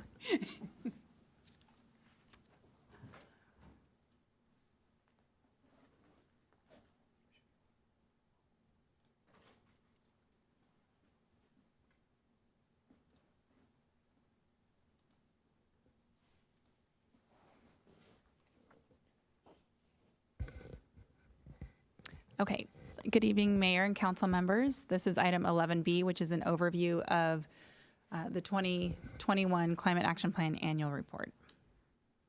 So just a little background on the Climate Action Plan. It was adopted in January 2018. It established an initial, oh, thank you. Thank you. It established a baseline inventory for the year 2012 of our greenhouse gas emissions for the community, the majority of which is transportation, and then followed by electricity and natural gas.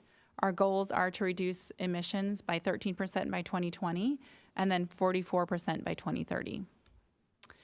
The plan has 7 strategies, which are identified here, 11 goals, and 20 cap measures.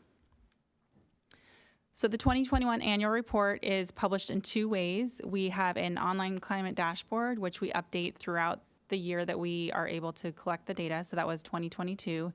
And then once we have all the data collected, we publish a PDF version of the report and post it on our website. The PDF version was completed in February and posted in February of this year. So the report includes an updated inventory, implementation progress summary, detailed information about each cap measure and progress, information about social equity, green jobs, climate resilience, and coastal adaptation, and then finally, it gives a look ahead at the next year. So this is our latest inventory. Unfortunately, it's still the same inventory as we had the prior annual report. We rely on our inventory data from Sandag, and they have been quite busy lately and have been unable to provide updated greenhouse gas emissions information for all of the cities in our region. So the good thing is, though, even though this information is from 2016, it does show that we met our 2020 initial target. So that is good news. And this is a snapshot of all of our cap measures in the plan and the status of their completion. So the green check marks show which measures have been complete, and I'm excited to report that we've completed 13 of the 20 measures so far. And the ones in bold are the ones that were completed in the year 2021, which were 6 that were completed within that year, which is our biggest year yet.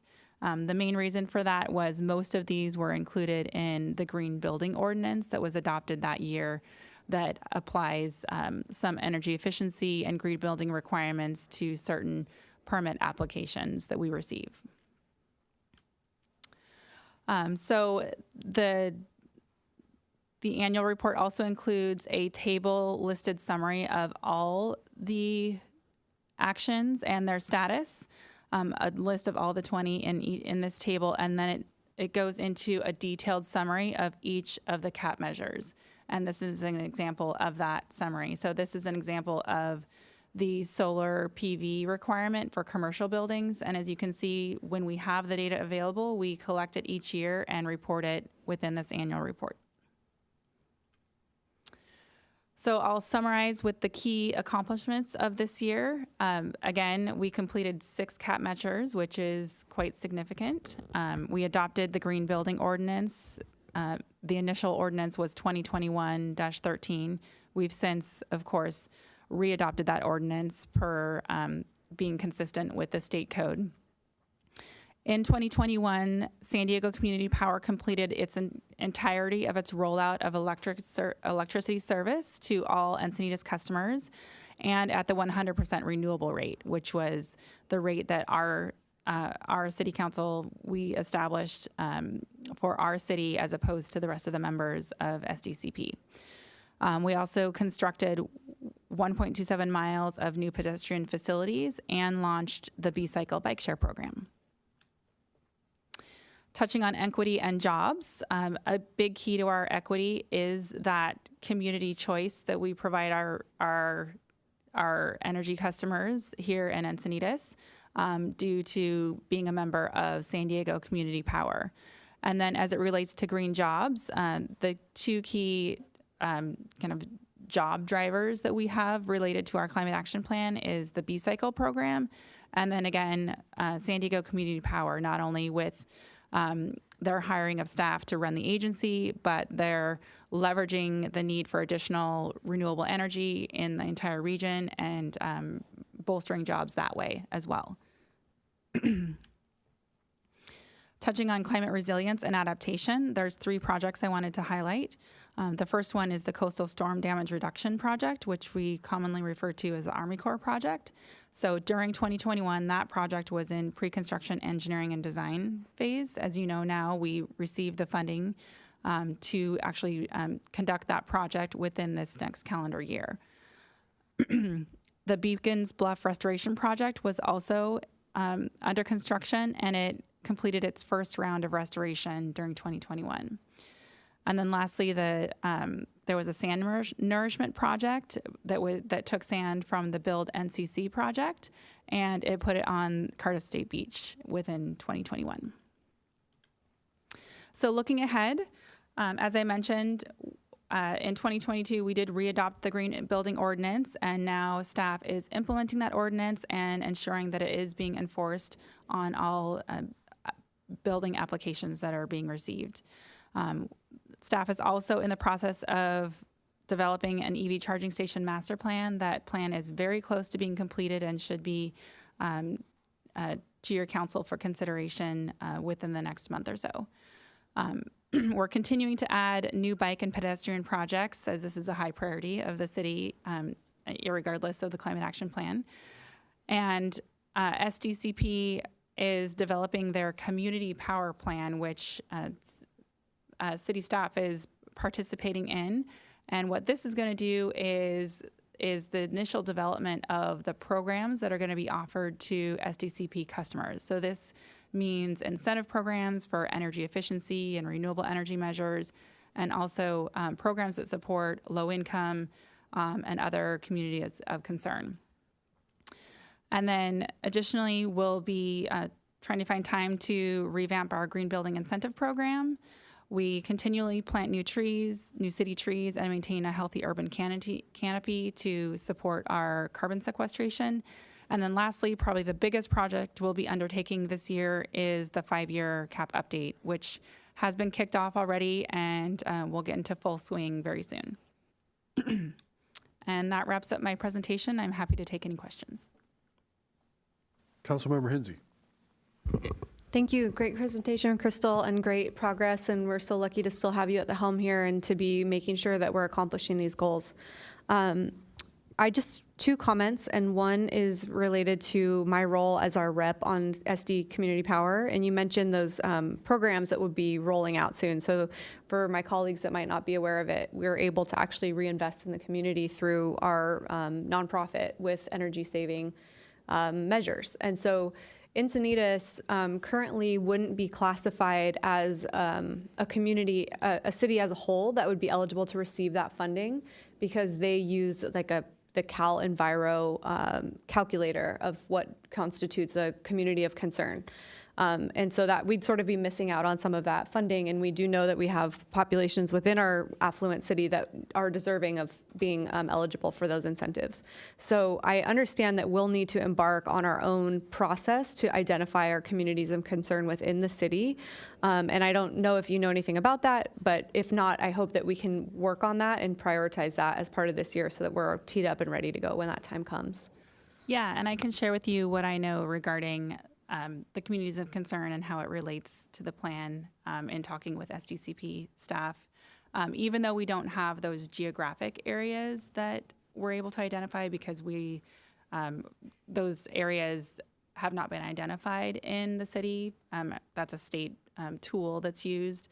Some cities, as City of San Diego and Chula Vista, have used what they call the Climate Equity Index. It's a specialized tool that they've used for their city to do something similar to the state, but make it specific for their city. So that's one option. The other option is, regardless of those geographic areas, our citizens who may be low income or have another need that we identify, we could qualify them regardless of where they live for the programs. So that's definitely an option. I spoke with the staff member today to get more information on that. And so there is some flexibility on how we characterize our communities of concern, and it wouldn't necessarily need to be kind of a geographic area. And in fact, sometimes that can limit you and where you're able to apply the funding. So looking at the entire city might be a better application. And then additionally, the proposal is that through this plan, the goal would be to have 50% of the funding go to those communities, and then the remaining 50% can go to anyone else, regardless of the type of customer. Yeah, that's great. And I appreciate that, people in Encinitas would still be eligible for the other 50%. But I think for some of our goals here, we should take the initiative to make sure that we're directing some of those resources to the folks in our community that might not be able to afford it otherwise. And then my other comment is related to two of our goals, which are sort of non-data driven sometimes, and one is the citywide ATP, and the other one is just the general improved traffic flow.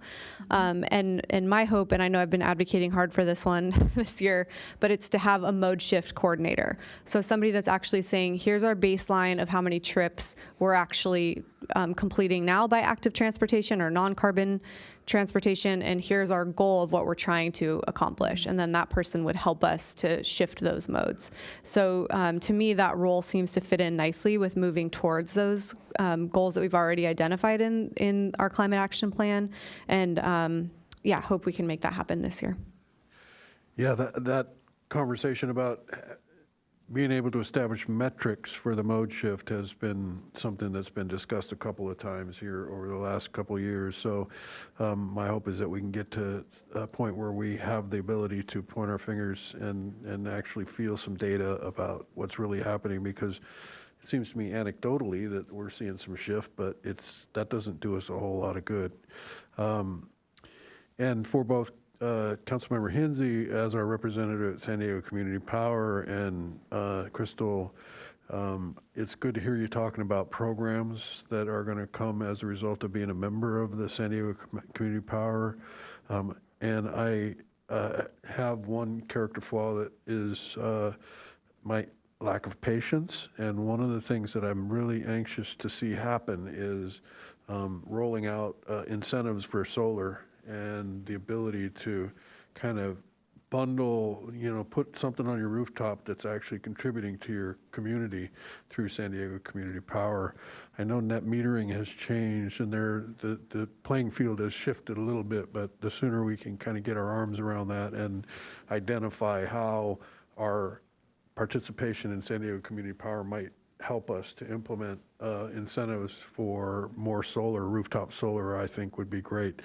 The goal of the city has long been to be net zero and have more solar on our own buildings, and I hope we can have that conversation down the road, but these are all some very important things that I hope to accomplish through San Diego Community Power, including, microgrids and battery storage and some of the other things that are very promising if we can implement them to any degree. Seeing no other questions, I think we're done. Thank you very much, Crystal. Again, your efforts are tremendous. I enjoy seeing you on your bike riding to school with your kids. I hope you didn't get caught in the Likewise. hailstorm this morning. No, but my kids probably did. I felt a little. I sent them off on their own this morning, which I Yeah. usually am right along with them on my way to work. I'd love to see yeah. more bike buses go on and get some of these things around these schools, but it's great fun. Thanks. Yeah, thank you. Okay, moving on, we have the council member initiated item that I put on the agenda. I'm looking to kind of get the band back together. Bruce and I go way back as members of the Housing Element Task Force. I think it was 2017 or so. We had the opportunity to work together to get questions answered and work with city staff more directly, city attorney. We made a trip to HCD. There were a number of things. And on this question of no net loss, I would like to have the opportunity to work with Bruce and staff and the city attorney and anyone else that we may want to pick the brains of to drill down on no net loss stuff. So I am proposing that he and I be on ad hoc committee to look at that. Councilmember Hinsey. So I'm going to need a little convincing on this one, and not because I don't fully trust the both of you to dial in onto every issue and leave no stone unturned. But to me, it seems like we're going to be segregating off this committee and leaving the rest of the council without the ability to really deeply engage with the issue in a way that I think is worthwhile for each of us.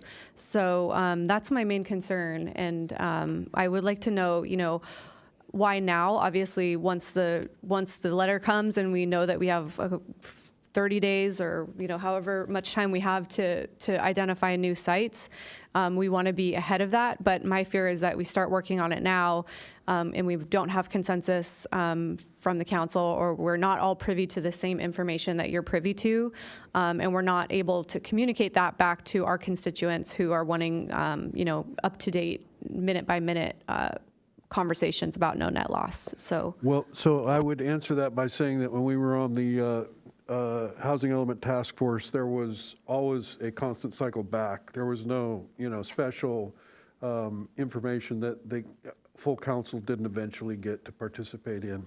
I think there are questions that were answered in the work that we did as a task force, and then that allowed us to bring a refined set of proposals back to the full council. And I don't know if you have anything you want to add, Bruce, to that. I guess I would add, if I'm open to it, so I volunteer if I need to volunteer for this, but I also understand the desire and need to keep the entire council. When we did the Housing Element Task Force, we did 23 or 25 meetings, right. But the last 5 or so, we had 1 or 2 check-ins where we checked in with the whole council. But when we got into the final deliberation and Mayor Blakespeare invited Kurt and myself up to the dais, I kind of felt like we had to reinvent the wheel or replow the same field again. So, and I think that's what Kelly is referring to. And so I'll do it either way. Just understand if we do it as the entirety, it's going to take time within this group and this venue to do it. And the only advantage of a subcommittee, much like some of our regional boards do, is to try and get some of the early plowing done separately, but bring the entire picture back here for early check-in points and deliberation. So I'm personally open to either way. Yeah, and I would add that we're not looking at site selection. There's none of that that's going to be a part of this. This is just questions related to the no net loss provisions. I don't consider it to be as clear cut as it sounds like maybe, Kelly, you think it is. I think this question of when it's triggered with entitlements versus construction is a critical question that needs to be explored. And that's my biggest concern, is that we're being penalized. We've got over 2,000 units in the pipeline, hundreds of which have been approved already with grading permits. And the notion that HCD is saying, oh, well, that means you've got to upzone more parcels before anything's ever built is just something that I think we need to explore a little more deeply. And then I'd like to add, one of the first things is when Tony mentioned this, I thought, the first thing I want to know is measure. I want to measure how quickly our buffer is going down and get some prediction of how soon, how late, because I think you were referring to, Kelly, to the 180-day trigger point that once we permit that last project that takes us to a 0 or below buffer, we have 180 days to rezone. And so if we can figure out a warning track that gives us another 180 days and we know when we should be starting, we'll have hopefully a methodology for predicting that better. Now, granted, it's all subject to market conditions and how many projects come in, but I think we'll if we see the data collectively, all five, not just the two of us, but the subcommittee work, the first step in my mind is to go figure out what the history was and where we probably are going, and then the second thing is just kind of gather information and come back and share it. Councilmember Blackwell. Yeah, thanks for that. Listening, I'm starting to learn more why you are advocating for it. I did talk with staff in the briefing this week about the possibility of doing a workshop. Of course, that would involve all of the council. The public would be there. It's a chance to educate the public. It might move things along maybe faster because you're not having to cycle back and do the education. So I wondered if you thought about the advantages of a subcommittee versus really a workshop where we're all involved and the public is too. Yeah, generally the subcommittees have a tendency to be able to be more nimble. They operate a little bit differently with regard to public input. We've had, over the course of my 10 years, dozens of council subcommittees that were ad hoc. Our urban agriculture ordinance was done by subcommittee. We had an urban forest subcommittee.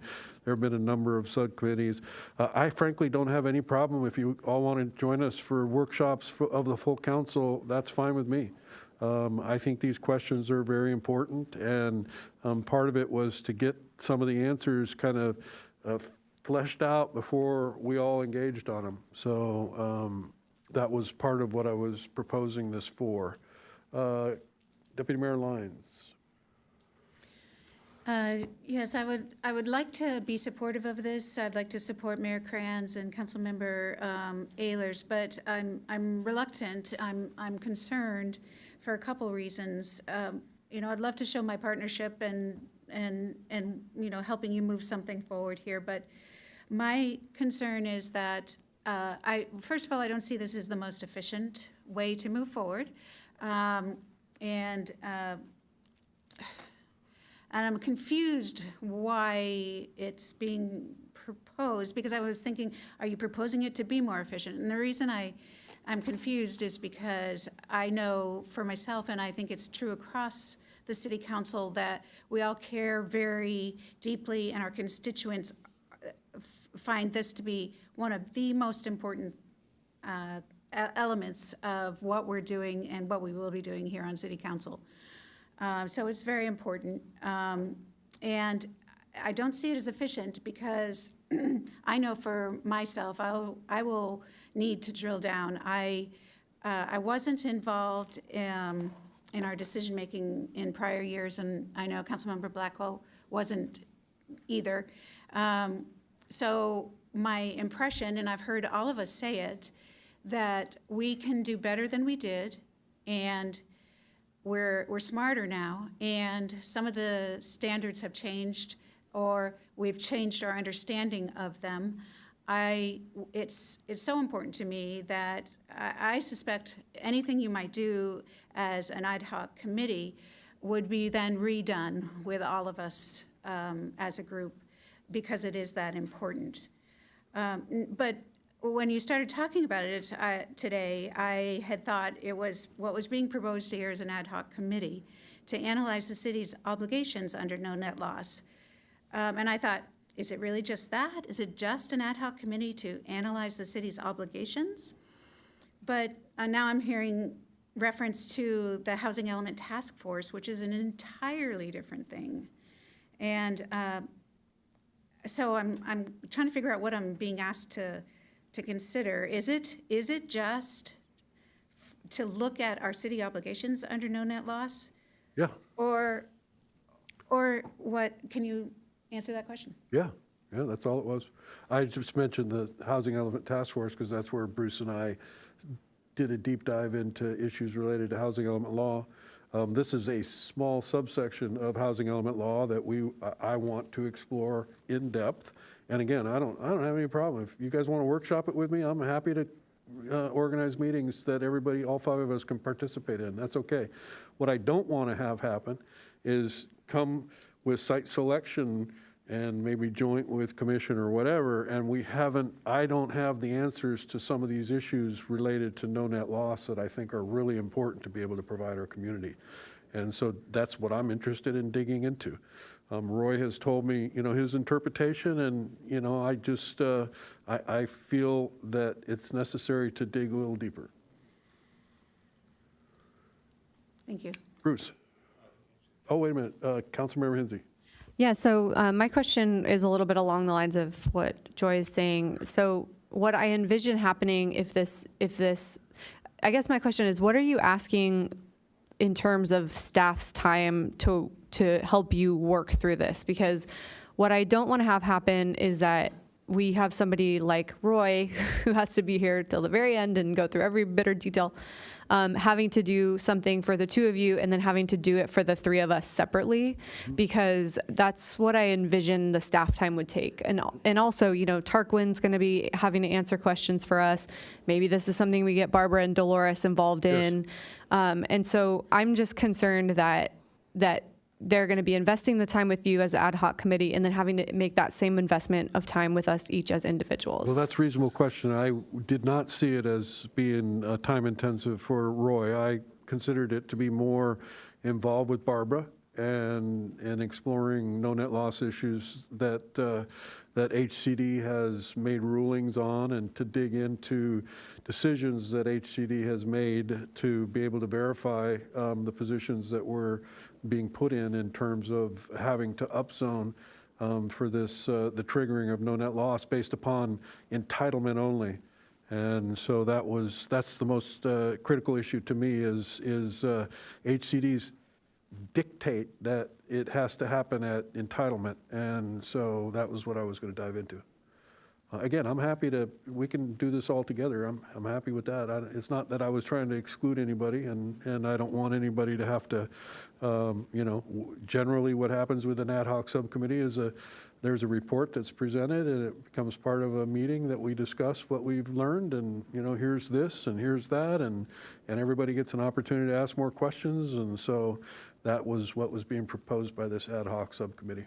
So let me make sure I understand. So the 2 of you would meet, you'd come to a consensus about how you're interpreting it, and then in a closed session, we'd meet with Barbara and Dolores, and they would confirm or deny your interpretation? No, I don't see it as a closed session. I think this is open. This is all public data that, the law, and there are probably League of California City papers that are related to this. There's a number of sources that we will go to get information on this. And, it's just something I think we are, I'm personally really frustrated by the fact that we've got over 2,000 units that are in the pipeline that, they're saying, hey, your no net loss is triggered, and we, haven't had a market, determination that we're not going to be able to have more affordable out of this thing. So, it's just a terrible way to, implement the housing element. I know HCD's got one goal, and that's just to get as many permits issued as possible. They want us to upzone until the cows come home. And so, I get their goal, but I think that this is an important area where we need to push back.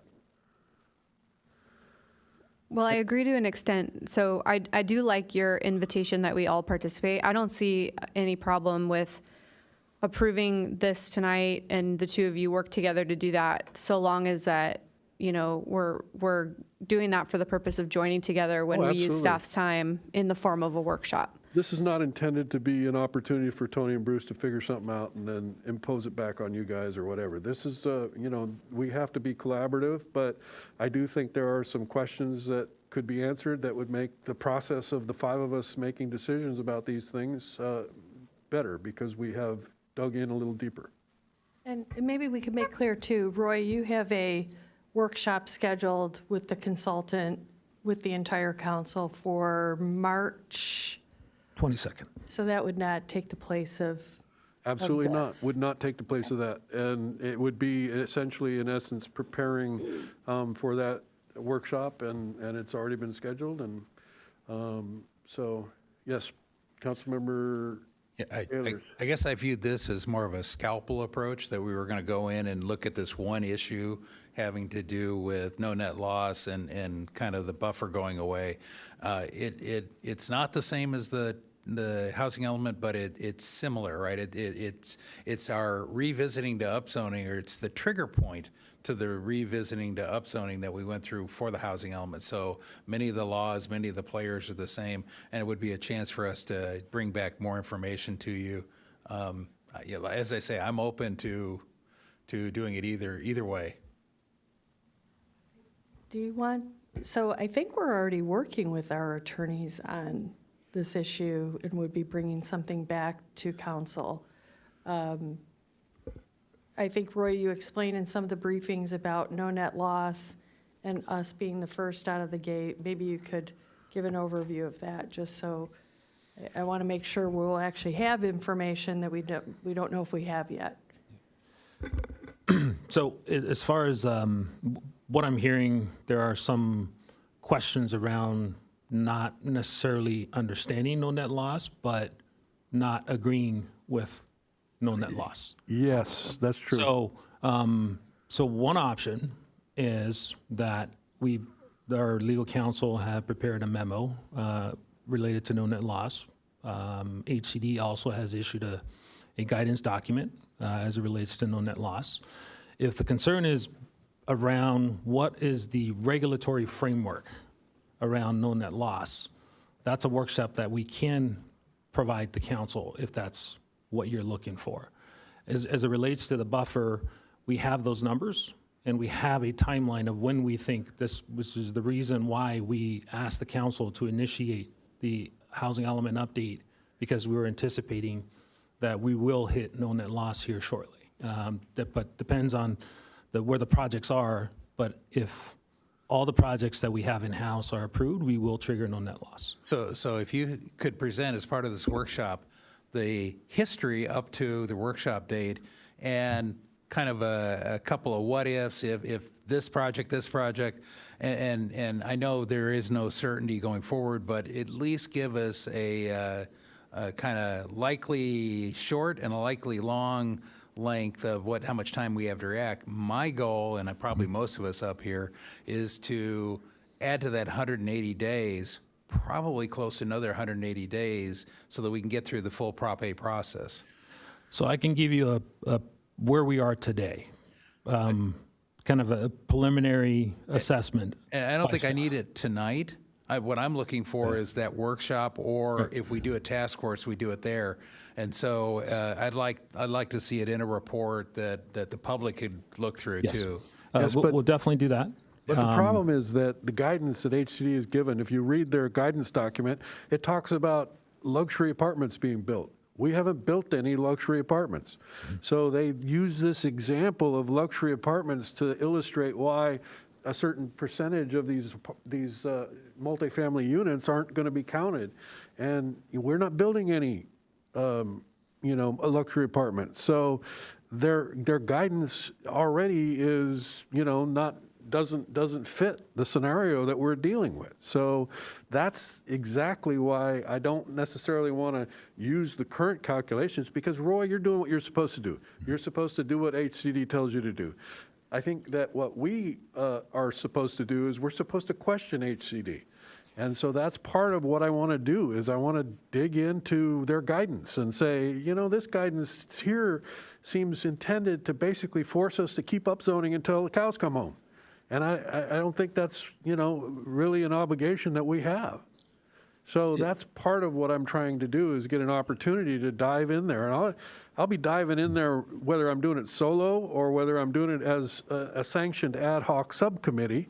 So, you know, I just think it would be more efficient if we had an ad hoc subcommittee to do that initial diving and ask these questions and get with Barbara, get with Tarquin, and get some answers. If I could, to address the concern about what HCD tells us to do, we don't just do what HCD tells us, just for the record, that we do push back to HCD. We inquire, we ask questions, we push back where we think there's ambiguity or grays in the law, but we rely on our legal counsel to advise us on what is the interpretation of the law in the direction that we want to take. So, well, that's great. It's not a public process, though, and so one of the things that I'm hoping to get from this is the ability for the public to understand that the people that they elected have really worked this hard to look at. And, you know, again, I don't care if it's just me and Bruce or if it's all five of us, but I want to get some of these answers. And we want to support you with that. We want to support you by providing you the information that you need in order to be able to make informed decisions. So we are open and willing to support you and provide you that information because this is a critical piece of document for our community. So we want to be intentional, we want to be smart about it, and we want to obviously meet the law. So we want to have, we're here to support. So. Any upzoning that meets the requirements of Prop A and isn't going to put us in jeopardy of builder's remedy, you know, it says 180 days. We've got to have it all, you know, approved. That's just not enough time here in Encinitas. That is correct. So that is the reason why we've anticipated this, which is why we came to the council early on in the process, because we knew that we're going to trigger no net loss. And the only opportunity we have, given Prop A, is we have the vote in 2024. So the timeline that we built in is anticipating that we have to go to the vote in 2024 in order for us to meet the 180-day requirement for no net loss. And in order to do that, we have to have everything done by May or June of 2024 in order for us to make the ballot.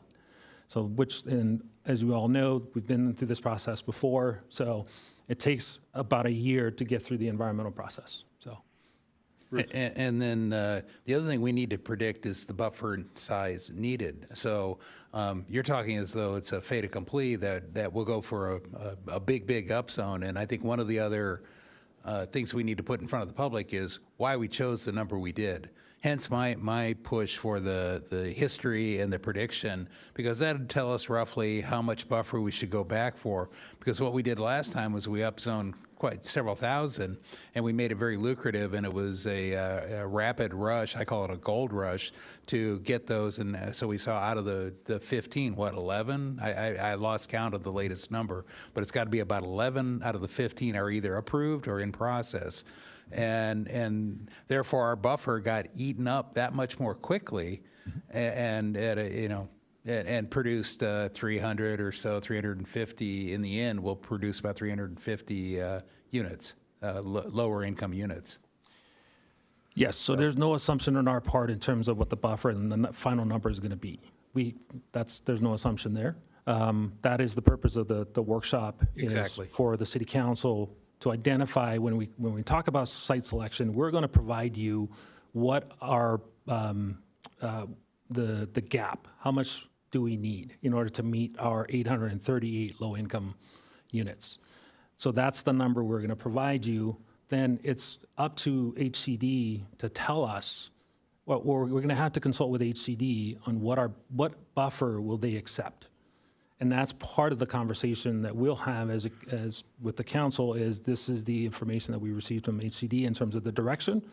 We are the first community that I'm aware of that are triggering no net loss. So we're paving a new path because unfortunately, we were the last to get our 5th cycle. And fortunately, we're the first one out of the gate to approve our 6th cycle housing element because of that, because we relied on our sites from the 5th cycle to meet our 6th cycle requirements. But that means that developers have the opportunity to come in and develop because we've already rezoned these properties. So that's what we're facing is, like Bruce said, 11 of the sites are in-house with development.